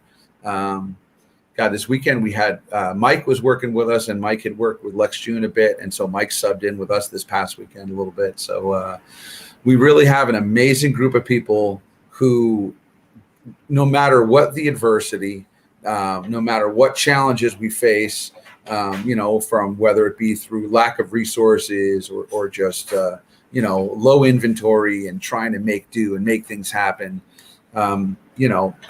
These guys just don't quit. We had a situation in Reading where we discovered a broken exhaust valve spring. After the car was put together, Matt was lashing valves and found a broken valve spring. So we had to tear the whole car apart, got it all back together. At this point, like, time's getting short. We go to fire the car. One mag works, the other one doesn't. It's like, oh my God, are you kidding, Murphy? Mickey nicknamed the car Sally Blue, and when she's misbehaving, we call her Christine. And so Sally Blue left, and Christine showed up Sunday morning at Reading, and the crew fought their way through. We found out, after a little bit of diagnosing, we found out it was a bad coil, swapped it out. We didn't even warm the car. We got up to the lanes. Me and Torrance shook hands. I like Steve, actually, and he's been a really good guy, really, and Bobby Lagana and that team has helped us out quite a bit. So we get in the lanes, shake hands, suit up, get in the car. We never even warmed the car, never even seated the clutch. Still had an 890 60-foot time. I gave Steve the best I could, and when I saw that he was well out on his way, and I knew there was no way we could beat him, I lifted off the throttle to make sure that we had enough parts to race in Charlotte. But it's funny, at the other end of the track, Steve goes, "Sorry, man, I didn't mean to flicker the bulb on you." And I was like, "Nah, dude, it's cool." And he's like, "I didn't know you guys were going to make it up there. Glad you made it." But that's just a testament to the team. These guys and gals are amazing. It's an honor to drive for them and work with them. And what else can I say other than it's a true team effort? All I got to say is two things. The insurance company, I have that for my race car that's been sitting on jack stands for 4 years, but we won't say anything about that. And Shame. Hey, man, got to get some marketing partners. That's all I'm saying. Then you probably can't see that hat that's right there, but my other business, Mad Bro Motorsports, I sell race car parts, but I sell a lot of pin grade, and it's great to see that people are sticking true to it and love it. The true green oil. People can say what they want about the mixing formulas and everything else, the change over time, but yes. So my question to you guys is, you in the pits are kind of known for the bringing the throttle whack back just a little bit. It's starting to become more of a bit of a trend in the pits for sure, and it catches a lot of fans off guard. So what is one of your, I guess, best stories of seeing a fan stand there by the car and then all of a sudden, whack, and, you see the jump if they're not prepared for it? Pretty sure it's happened to you once or twice, Lee, if you're not, prepared for it. But what is that like? So it's funny. I unfortunately don't get to see the fan reactions as I'm sitting in the car. What I do see are our guests who are in the pits with us that are standing towards the front of the car. And it's pretty cool. Folks I absolutely love it when someone who has never seen, you know, a big show nitro car before it comes to experience NHRA drag racing. You know, it's the greatest thing about our sport, and also the biggest challenge, that you have to be there to experience it, to really get it. You know, look, our sport, I don't think any motorsport really translates to TV well. You know, I mean, but especially so with drag racing. So to see a fan, you know, get that first whiff of nitro, and it's like that, you know, their eyes get real big, and it's like, oh my God, like, you know, and to actually feel the concussions of the sound, and experience the violence of these engines in person. And then when we whack the throttle, and they, you know, literally, it's like their feet come, you know, 6 inches off the ground as they jump, and, you know, or they like kind of like, I've seen people like duck, like, you know, think like something's exploding, you know. I don't know. I love it. I think it's the coolest thing ever, because it's what was that quote from Snake? It was something like, it's like a spiritual experience. For me, it is, you know, I mean, wow, listen, I never want to go out round one, and we've been doing that. Obviously, look, that's what it is. We are what we are right now. I get that. But to going up and watching the other rounds, looking at the other drivers, I'm up there learning. Don't get me wrong. I'm not up there just for show. I'm up there learning things. But I love being there. You know, going up and standing by the starting line, watching cars from the starting line, and yeah, look, it's all business for me up there. I'm not up there for thrills, but that doesn't change the fact that it's amazing. It's amazing. I love this sport. It's just I've you know, I get goosebumps. You know, I mean, just even it brings me back to the days at being at E-Town.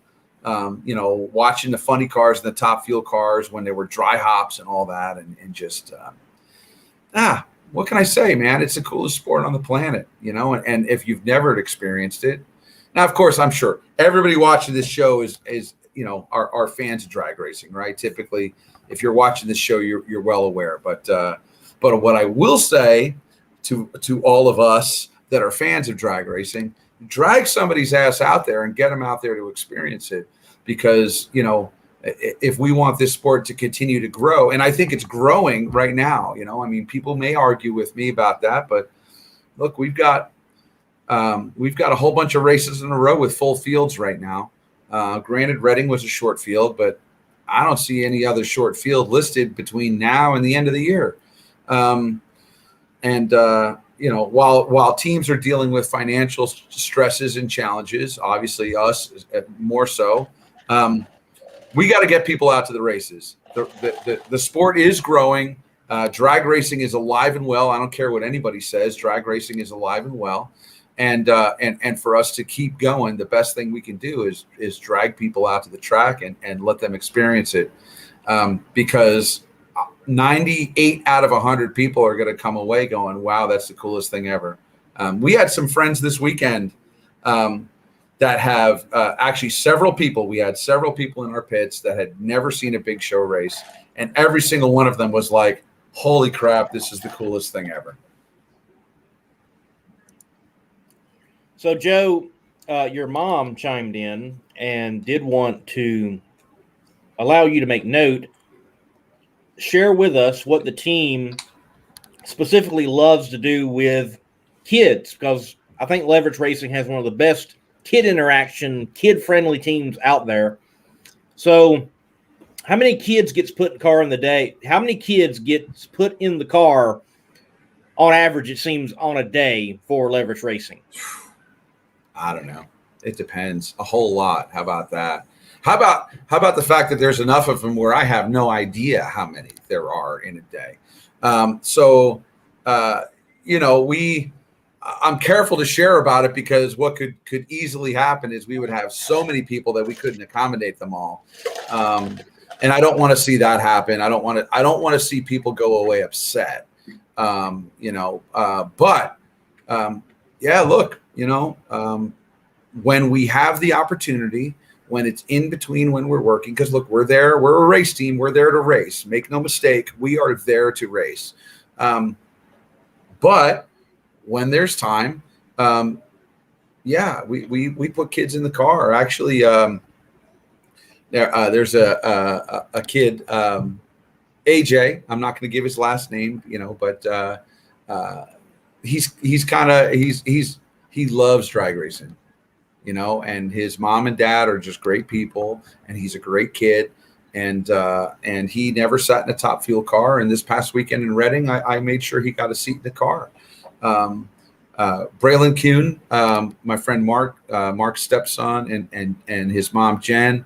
Braylon is a kick-ass, absolutely a kick-ass junior dragster racer. Wins a whole lot. We made sure he got to sit in the car.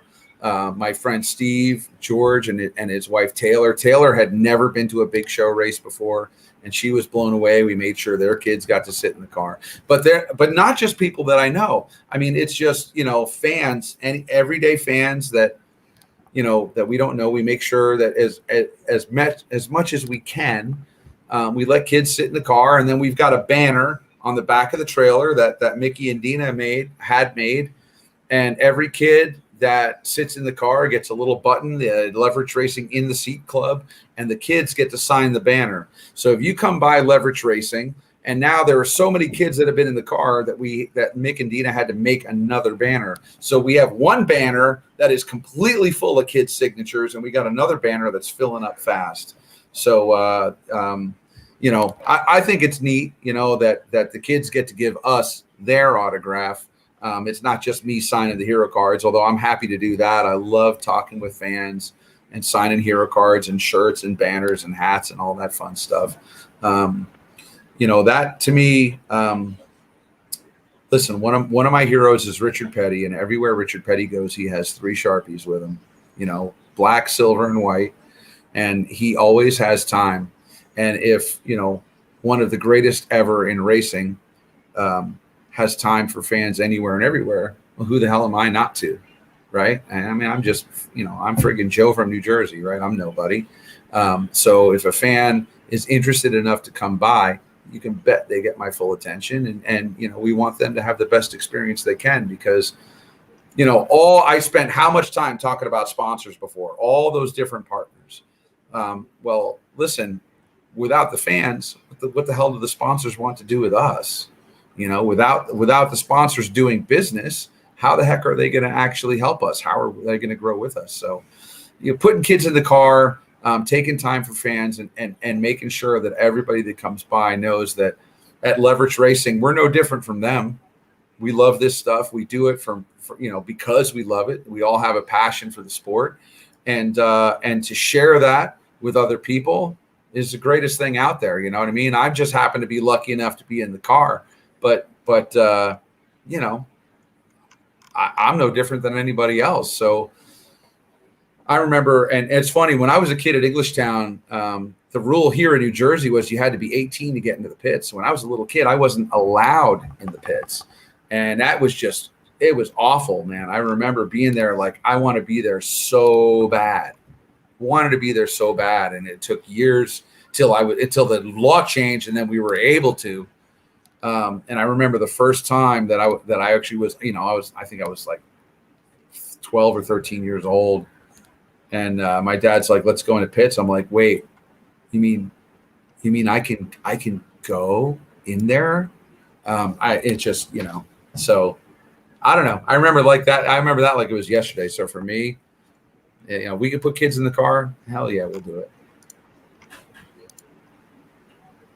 All right, and as we wind this show down, you've given us a lot of great information and everything. I want to take it, off of the charts there, and just say, if you could slow drag racing down in one atmosphere and give yourself more time in the pits and telling your story, what would that one thing be that you think you would try and change and get the message out to everyone?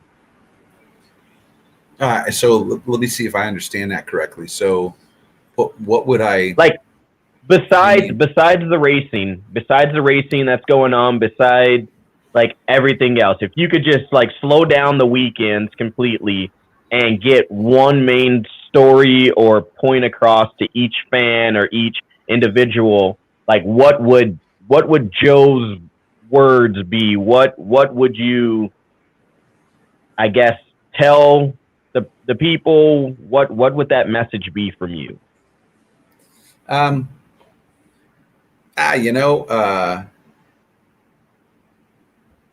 Succinctly, I would say my message, more than anything else, is pursue your passions and follow your dreams. I spent many years thinking it couldn't happen, and there's a long story behind that. So I don't want to go through. I won't go through the long story behind it, but more than anything else, it's like we're out here following our dreams, and we want everybody to pursue their passions as well. Because if everybody in the world did what they love to do, think about what a more productive, more profitable, and happier place the world would be. So that's it. Do what you love to do. Do it to the best of your ability. And, we love it when people come and hang out with us and get to share that. Well, Sam, I think that's a good message. Follow those passions, follow those dreams. Joe, you're definitely doing that and accomplishing those dreams. And I know that there are even better things ahead of you. You keep plugging away, the Leverage team keep plugging away. And I think the future for Joe Morrison is bright, and I mean that. So I'm looking forward to seeing the continuation of your journey, man. But your time here is done. We're going to let you go, and we're going to begin wrapping up the show. But thank you for coming on the Competition Plus Power Hour, man. Thanks, Lee and Sam. It's always a pleasure to be with you, Lee, and an honor to be on the show with both of you guys. And look forward to seeing you in Charlotte. Hey, and don't forget, I will definitely stop by. Cool. If someone says something stupid, even Lee, you got to tell them to eat broccoli. Hashtag eat broccoli. Sammy says eat broccoli, yes. Yeah, there's the new trend. Eat broccoli. Joe, look, thank you. Have a good night, man. All right. See you guys. Lee, I'm sticking Sam, to that. Eat broccoli. Stick to it. I like it. Hashtag and eat don't broccoli. don't give up on your goals and your dreams, because that's what we're doing right now. Yes. We're doing. I mean, this. I don't know how long Bobby's going to keep us around letting us do this, because we ask crazy questions. Well, I do, I guess, or put drivers on the spot about their reaction times. But hey, we got to continue to pursue that goal, that dream, and who knows? Maybe one day you and I will be sitting in on the big stage talking on Sunday afternoons, and somebody will be like, "Why are we watching these guys on our TV?" I definitely think there needs to be a trackside, or in this case, drag racing strip side show. I think that definitely needs to happen. It needs to be live. It needs to be at the track. Drivers coming out from like right after the run of the pit, and telling people, follow me down the strip side. We're about to be live. I think that definitely does need to happen, and I would love to see that happen in the future. I don't know, man. I got to say, with Steve tonight and the reaction time, but I don't know if it quite reached Wes Buck level of, so is it money or is it prestige? Yeah, no, you definitely got him. I think that one still goes up there with the comments. Hey, I might have to try this. Broccoli and barbecue sauce actually doesn't sound half bad. So I don't know, man. That actually sounds. I might have to try that. Hey, barbecue sauce, and especially the best of Texas barbecue sauce, is for way more than just barbecue. Lee, I'm not gonna lie. I was already on the Facebook page, and I was looking at some of the stuff. So I'm gonna reach out. I'm gonna try it. Maybe that might be a great YouTube video for me to go out and put it out and be like, hey, look. So I'm going to reach out. Steve, I will get a hold of you, Joe, tomorrow, and I will get some of this barbecue sauce coming right away. And right. I mean, hey, Sam, I'm not against it. What, Lee? What? I'm getting in trouble for something. What? No, you're not getting in trouble. Just make sure you are at Texas Enos, the Motorplex. I guarantee John Hale, owner of Best of Texas Barbecue, will be there. He'll probably even have something catered. I know these things. And you probably can be over there and get some Best of Texas Barbecue with good Texas barbecue. The last people he had out even had this like stuffed macaroni and cheese. It was awesome. Hey, Lee, just like Joe said, as a small team of one individual, I'm always looking for partnerships. So if anyone wants to come on board, then hey, I can get to that race. There you go. They can follow me at Outlaw Performance, ENT, and Slam and Sam. So, but Lee, I do think there is one more thing we need to talk about, and Stan mentioned it, and I have to agree with him before we get done with the show. And I don't think there's much to add to it, but J.R. Todd, Cruz Petragon. I, at this point, have no more insight than anyone else. I don't think anybody, except for the immediate people, know everything surrounding that incident. But I do think these moments where competitors are a bit heated, they're good for a sport and this sport in general. You can tell right now, they're passionate about it. They want to win. Why do we have to make a big deal? At this point, Lee, we've made a big deal about it, okay? At this point in drag racing, and here it goes, we get upset when we see Steve Torrance and what he did at the top end of the racetrack. We get upset when we see John Forrest Hagen. Oh, look, did you see this big controversy? Why is it controversy anymore? Why do we look at this like, oh my God, this is big news? If the pitcher throws the ball at the batter and the batter gets upset, what's going to happen? 9 times out of 10, he's either going to throw something at him, he's going to say something to him, or they're going to get into a fight. I mean, it's just sports, right? You don't go into a boxing match, as the good old Mike Tyson used to say, well, what am I going to go in there happy for? I'm going to get punched in the face. Conor McGregor doesn't walk around happy all the time. No, he wants to punch someone. He's competitive. These drivers are competitive. Why do we make it such a big deal to see 2 natural competitors compete, get mad? We glorify that because we have not seen that much of it in our sport. We have to get used to that. We need them to come out of their shell and be competitive. That's all I'm going to say. Because like it just blows my mind that it's like soccer. Oh my God, he touched them. So ooh.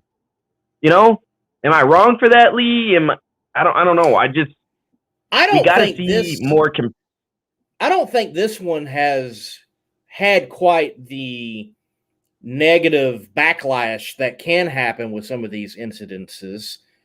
I do think most people are just like, what happened? And we don't know all the details.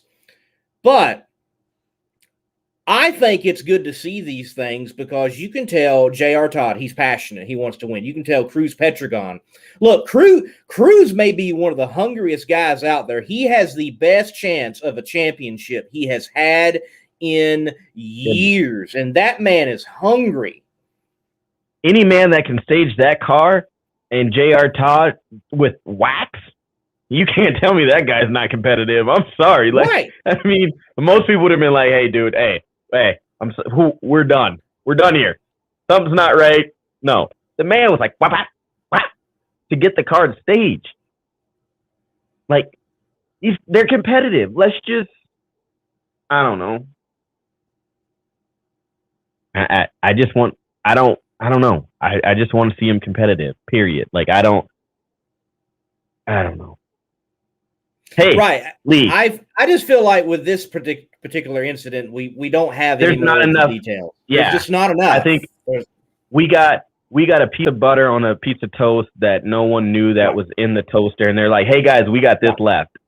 That's all we kind of know about that.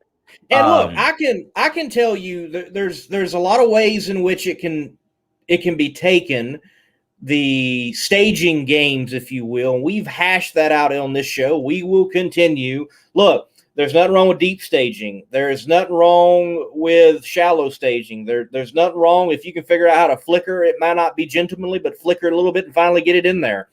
I plan on having my boss, Doug Foley, on my show Thursday night.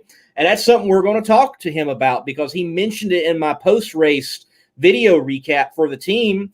He went up and intended to play some games on the starting line. Yeah, the instructor, the former instructor, Doug Foley, went up and tried to play some games on the lights, intended to do it. You can see him roll it, deep stage it, boom, lights come on. It did mess up Clay a little bit. I mean, Clay had like a 200 light. Doug had like a 300. It didn't work well for him. And the way in which he kind of explained it is, I know that I needed to find a little bit more time. Clay ran like a 69. And Doug knew that he didn't have a 69 to go out there and run. He ran an 89. He needed something. And later on, Clay did come over to the Foley pit, and Clay was talking with Doug, and it was just hey, what was going on? And Doug explained it, and Clay's like, hey, drag racing, and hey, we'll talk later. And they're old NHRA competitors. They've known each other for a long time. So it was interesting to see that interaction. And yet you have other competitors have a completely different interaction. Well, hey. what I love is when personalities do come out. I love whatever happened down there. You've got J.R. Todd kind of chirping back. That's good. You got Cruz, of a veteran, a long-time standout in the nitro ranks, champion, multi-time winner, has been out there and done it for so long, so many ways, scrapped, fight, clawed as a hired gun, now as a team owner. And, he might look at J.R. Todd like this punk or something. I don't know. I'm not saying they are those things, but you've got two passionate people clashing, and that is a beautiful thing to see. Lee, I don't know. It just seems like each class right now has their own, like, you can do this and you can't do that moment, right?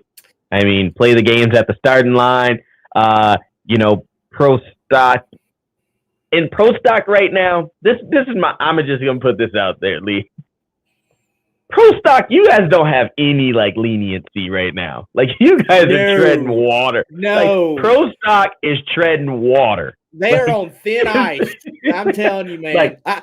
So Sam, I went up to the head starter after that D&Q. The next session, rolling up with Doug and ready to film Doug doing the burnout and making the pass.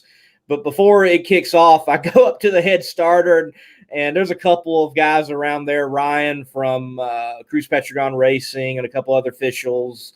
And I go up to the head starter, and I'm like, man, your Christmas card list is quickly shrinking from the pro stock ranks. I don't think he's getting a Christmas card or a thank you from any of the pro stock guys at this point. I mean, guys and girls at this point. I mean, that's just treading thin water. But okay, speaking of that, watching the replay back of the final round in pro stock, was there, maybe it was just kind of the camera angles and how they switched the cameras, but was there kind of a little holdout after the pre-stage bulb between those two? I felt like it was almost about time to someone in the tower, Brian or Tony. I felt like I almost thought I heard the breath begin, and then the bulbs came on of like we have a duel. I almost felt like it was about to happen. I saw it and I'm like, oh, it's about to go, and then it was like, I know. Right. I know. I'm like, but especially like you said, between those two, you got the two heavy hitters out there. In this case, now I've got to ask a personal question, and then I've got an announcement to make. I don't know if you've kind of been scrambling through the Facebook world right now, but in that situation, you have those two. You've had years of battling and dueling between each other back and forth, controversy, not really controversy, but just a good, tight racing, battle duel.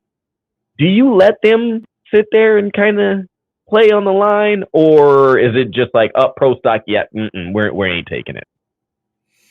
Well, I think the class with this particular starter has found their limits, and you need to know your starter. I said that weeks ago. Know thy starter, because he is an actual official. He can throw the flag, as it were. He can blow the whistle, as it were. He's got the switch. He can tell them to roll back, or he can DNQ them for sure. And that limit seems to be about a minute 28 to 3 minutes. That's what it looks like. Okay, but Lee, if you're the starter in this situation, here's our last Skip and Shannon moment right now. Do you kick them off of the line and DNQ them in the final round? Do you do that? Or do you let those two hang it out? Well, to answer your question, Sam, I don't think those two would have hung it out to 3 minutes. I think maybe a minute, maybe two tops. But I think ultimately, more than playing the light game, nothing wrong with that, they want to get in the beams as quickly as possible, and they just want to beat each other. And they don't want to bring it to any other point of, lost this race because of a deep stage, or lost this race because of playing games, or lost this race because of a DNQ. I think they ultimately want to race each other and say, I beat you, heads up, beat you off the line, had the better car, I beat you. All right. I can agree there. All right. But since we're talking pro stock, I was doing a little, got a little notification. Did you see that there is a new NHRA licensed female driver in pro stock? No, I have not seen that. Yeah, if you go down on, Right Trailers, Grandpa drove a race car, Dad drove a race car. Miss Camry Caruso is an NHRA pro stock licensed driver. Now, she would technically be the only other girl in that class. Could we see it?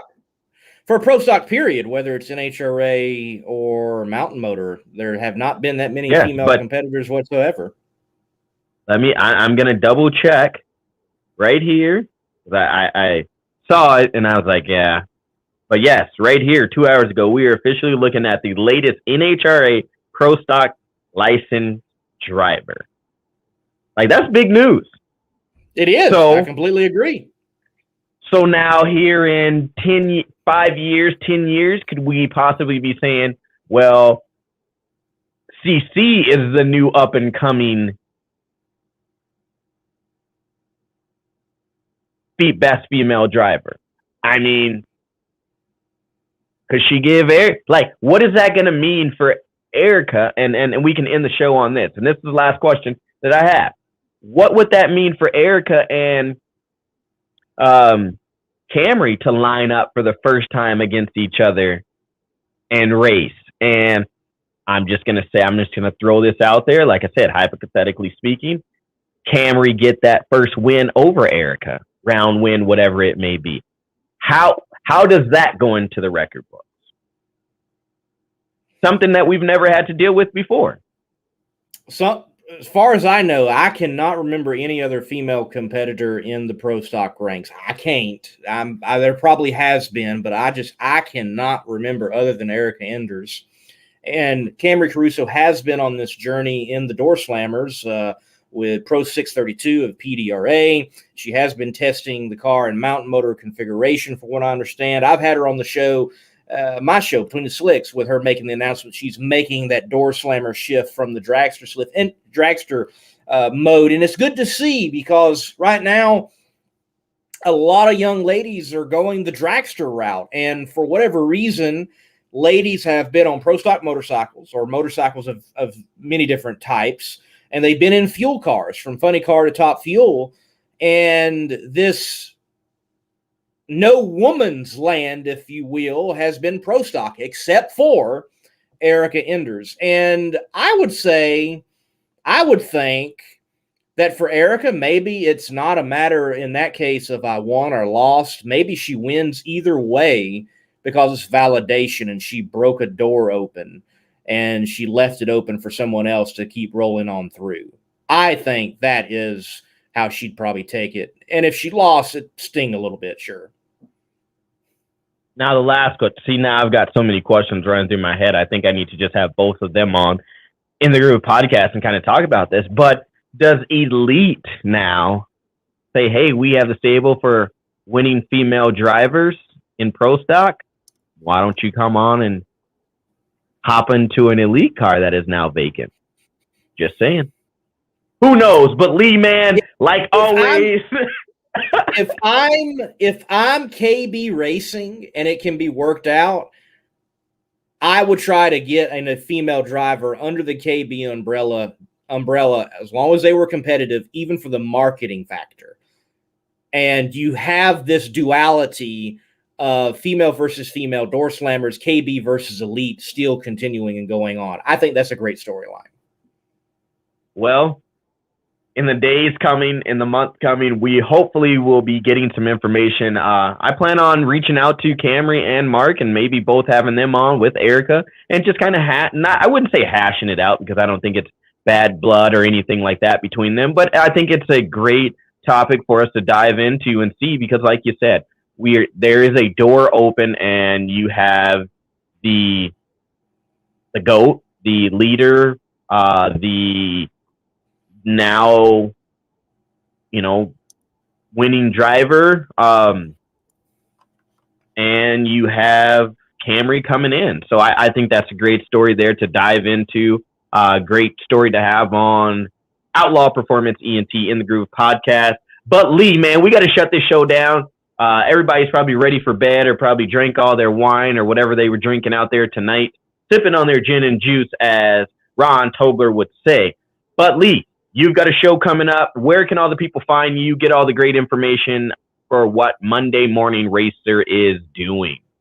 Well, right there on the screen at Mon Morn Racer, that's the Twitter handle. Everywhere else, you'll find me as Monday Morning Racer on Facebook, Instagram, and especially YouTube. Hit that subscribe button for me. Thursday night, 8 p.m. Eastern Standard Time, before my trip down to Charlotte for the Carolina Nationals, I will have my boss on, Doug Foley, top fuel driver of the Foley Lewis Top Fuel Dragster and NHRA competition. We're going to be chatting with him. Last I heard, he might have some big news to share, but whether he does or doesn't, we're going to be talking with him about the drag racing world. He has done it all, seemingly. He was a instructor, had a school at one time. He was even involved in a massive crash, has overcome that, now back in NHRA competition, been doing it for a long time, a lot of years to question on and learn from, and a race weekend that just wrapped up in Maple Grove and a race weekend about to begin at the Carolina Nationals there to Z-Max Dragway. So 8 p.m. Eastern Standard Time, Thursday night. Join me on Monday Morning Racer platforms for Between the Slicks. Honor to be right here and talk drag racing with each and every one of you, with our guests, Steve Johnson and Joe Morrison, and my co-host, Slammin' Sam. Shut her down, man. That is right. I am Slammin' Sam. If you want to dive into kind of what Slammin' Sam, who I am, and the funny things that I do, you can check me out on Facebook under Slammin' Sam. Other than that, every social media, that is Twitter, Instagram, Facebook, and of course, YouTube. Please go over there and like and subscribe to all of that. It's Outlaw Performance ENT. You can find everything that I am up to, going to do, and what I'm about. Also, in the Groove podcast, that is my podcast. Don't have a for sure guest locked in for this week, but it's either going to be a crew team, or we will hopefully maybe get the Carusos on if we cannot get a hold of that team, just to talk everything drag racing. And other than that, if you have any questions, comments, concerns, please email them for this show at powerhourcp@gmail.com.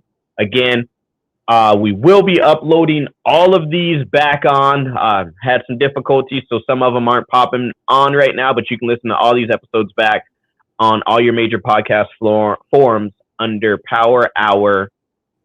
So please let us know. Thank you guys all for watching. It's been a damn good show. Thank you to our guests that come on. Thank you to my co-host. Thank you to Jeff Arend, our pit insider, a.k.a. the jeweler, and to Bobby Bennett for 22 years of bringing you the information that you can read and believe on all the social media platforms. We thank you. 22 years to Bobby Bennett. This is another episode 44 of the Competition Plus Power Hour with Slam and Sam and the Monday Morning Racer. Till next Tuesday, you guys keep the pedal to the metal, and God bless America.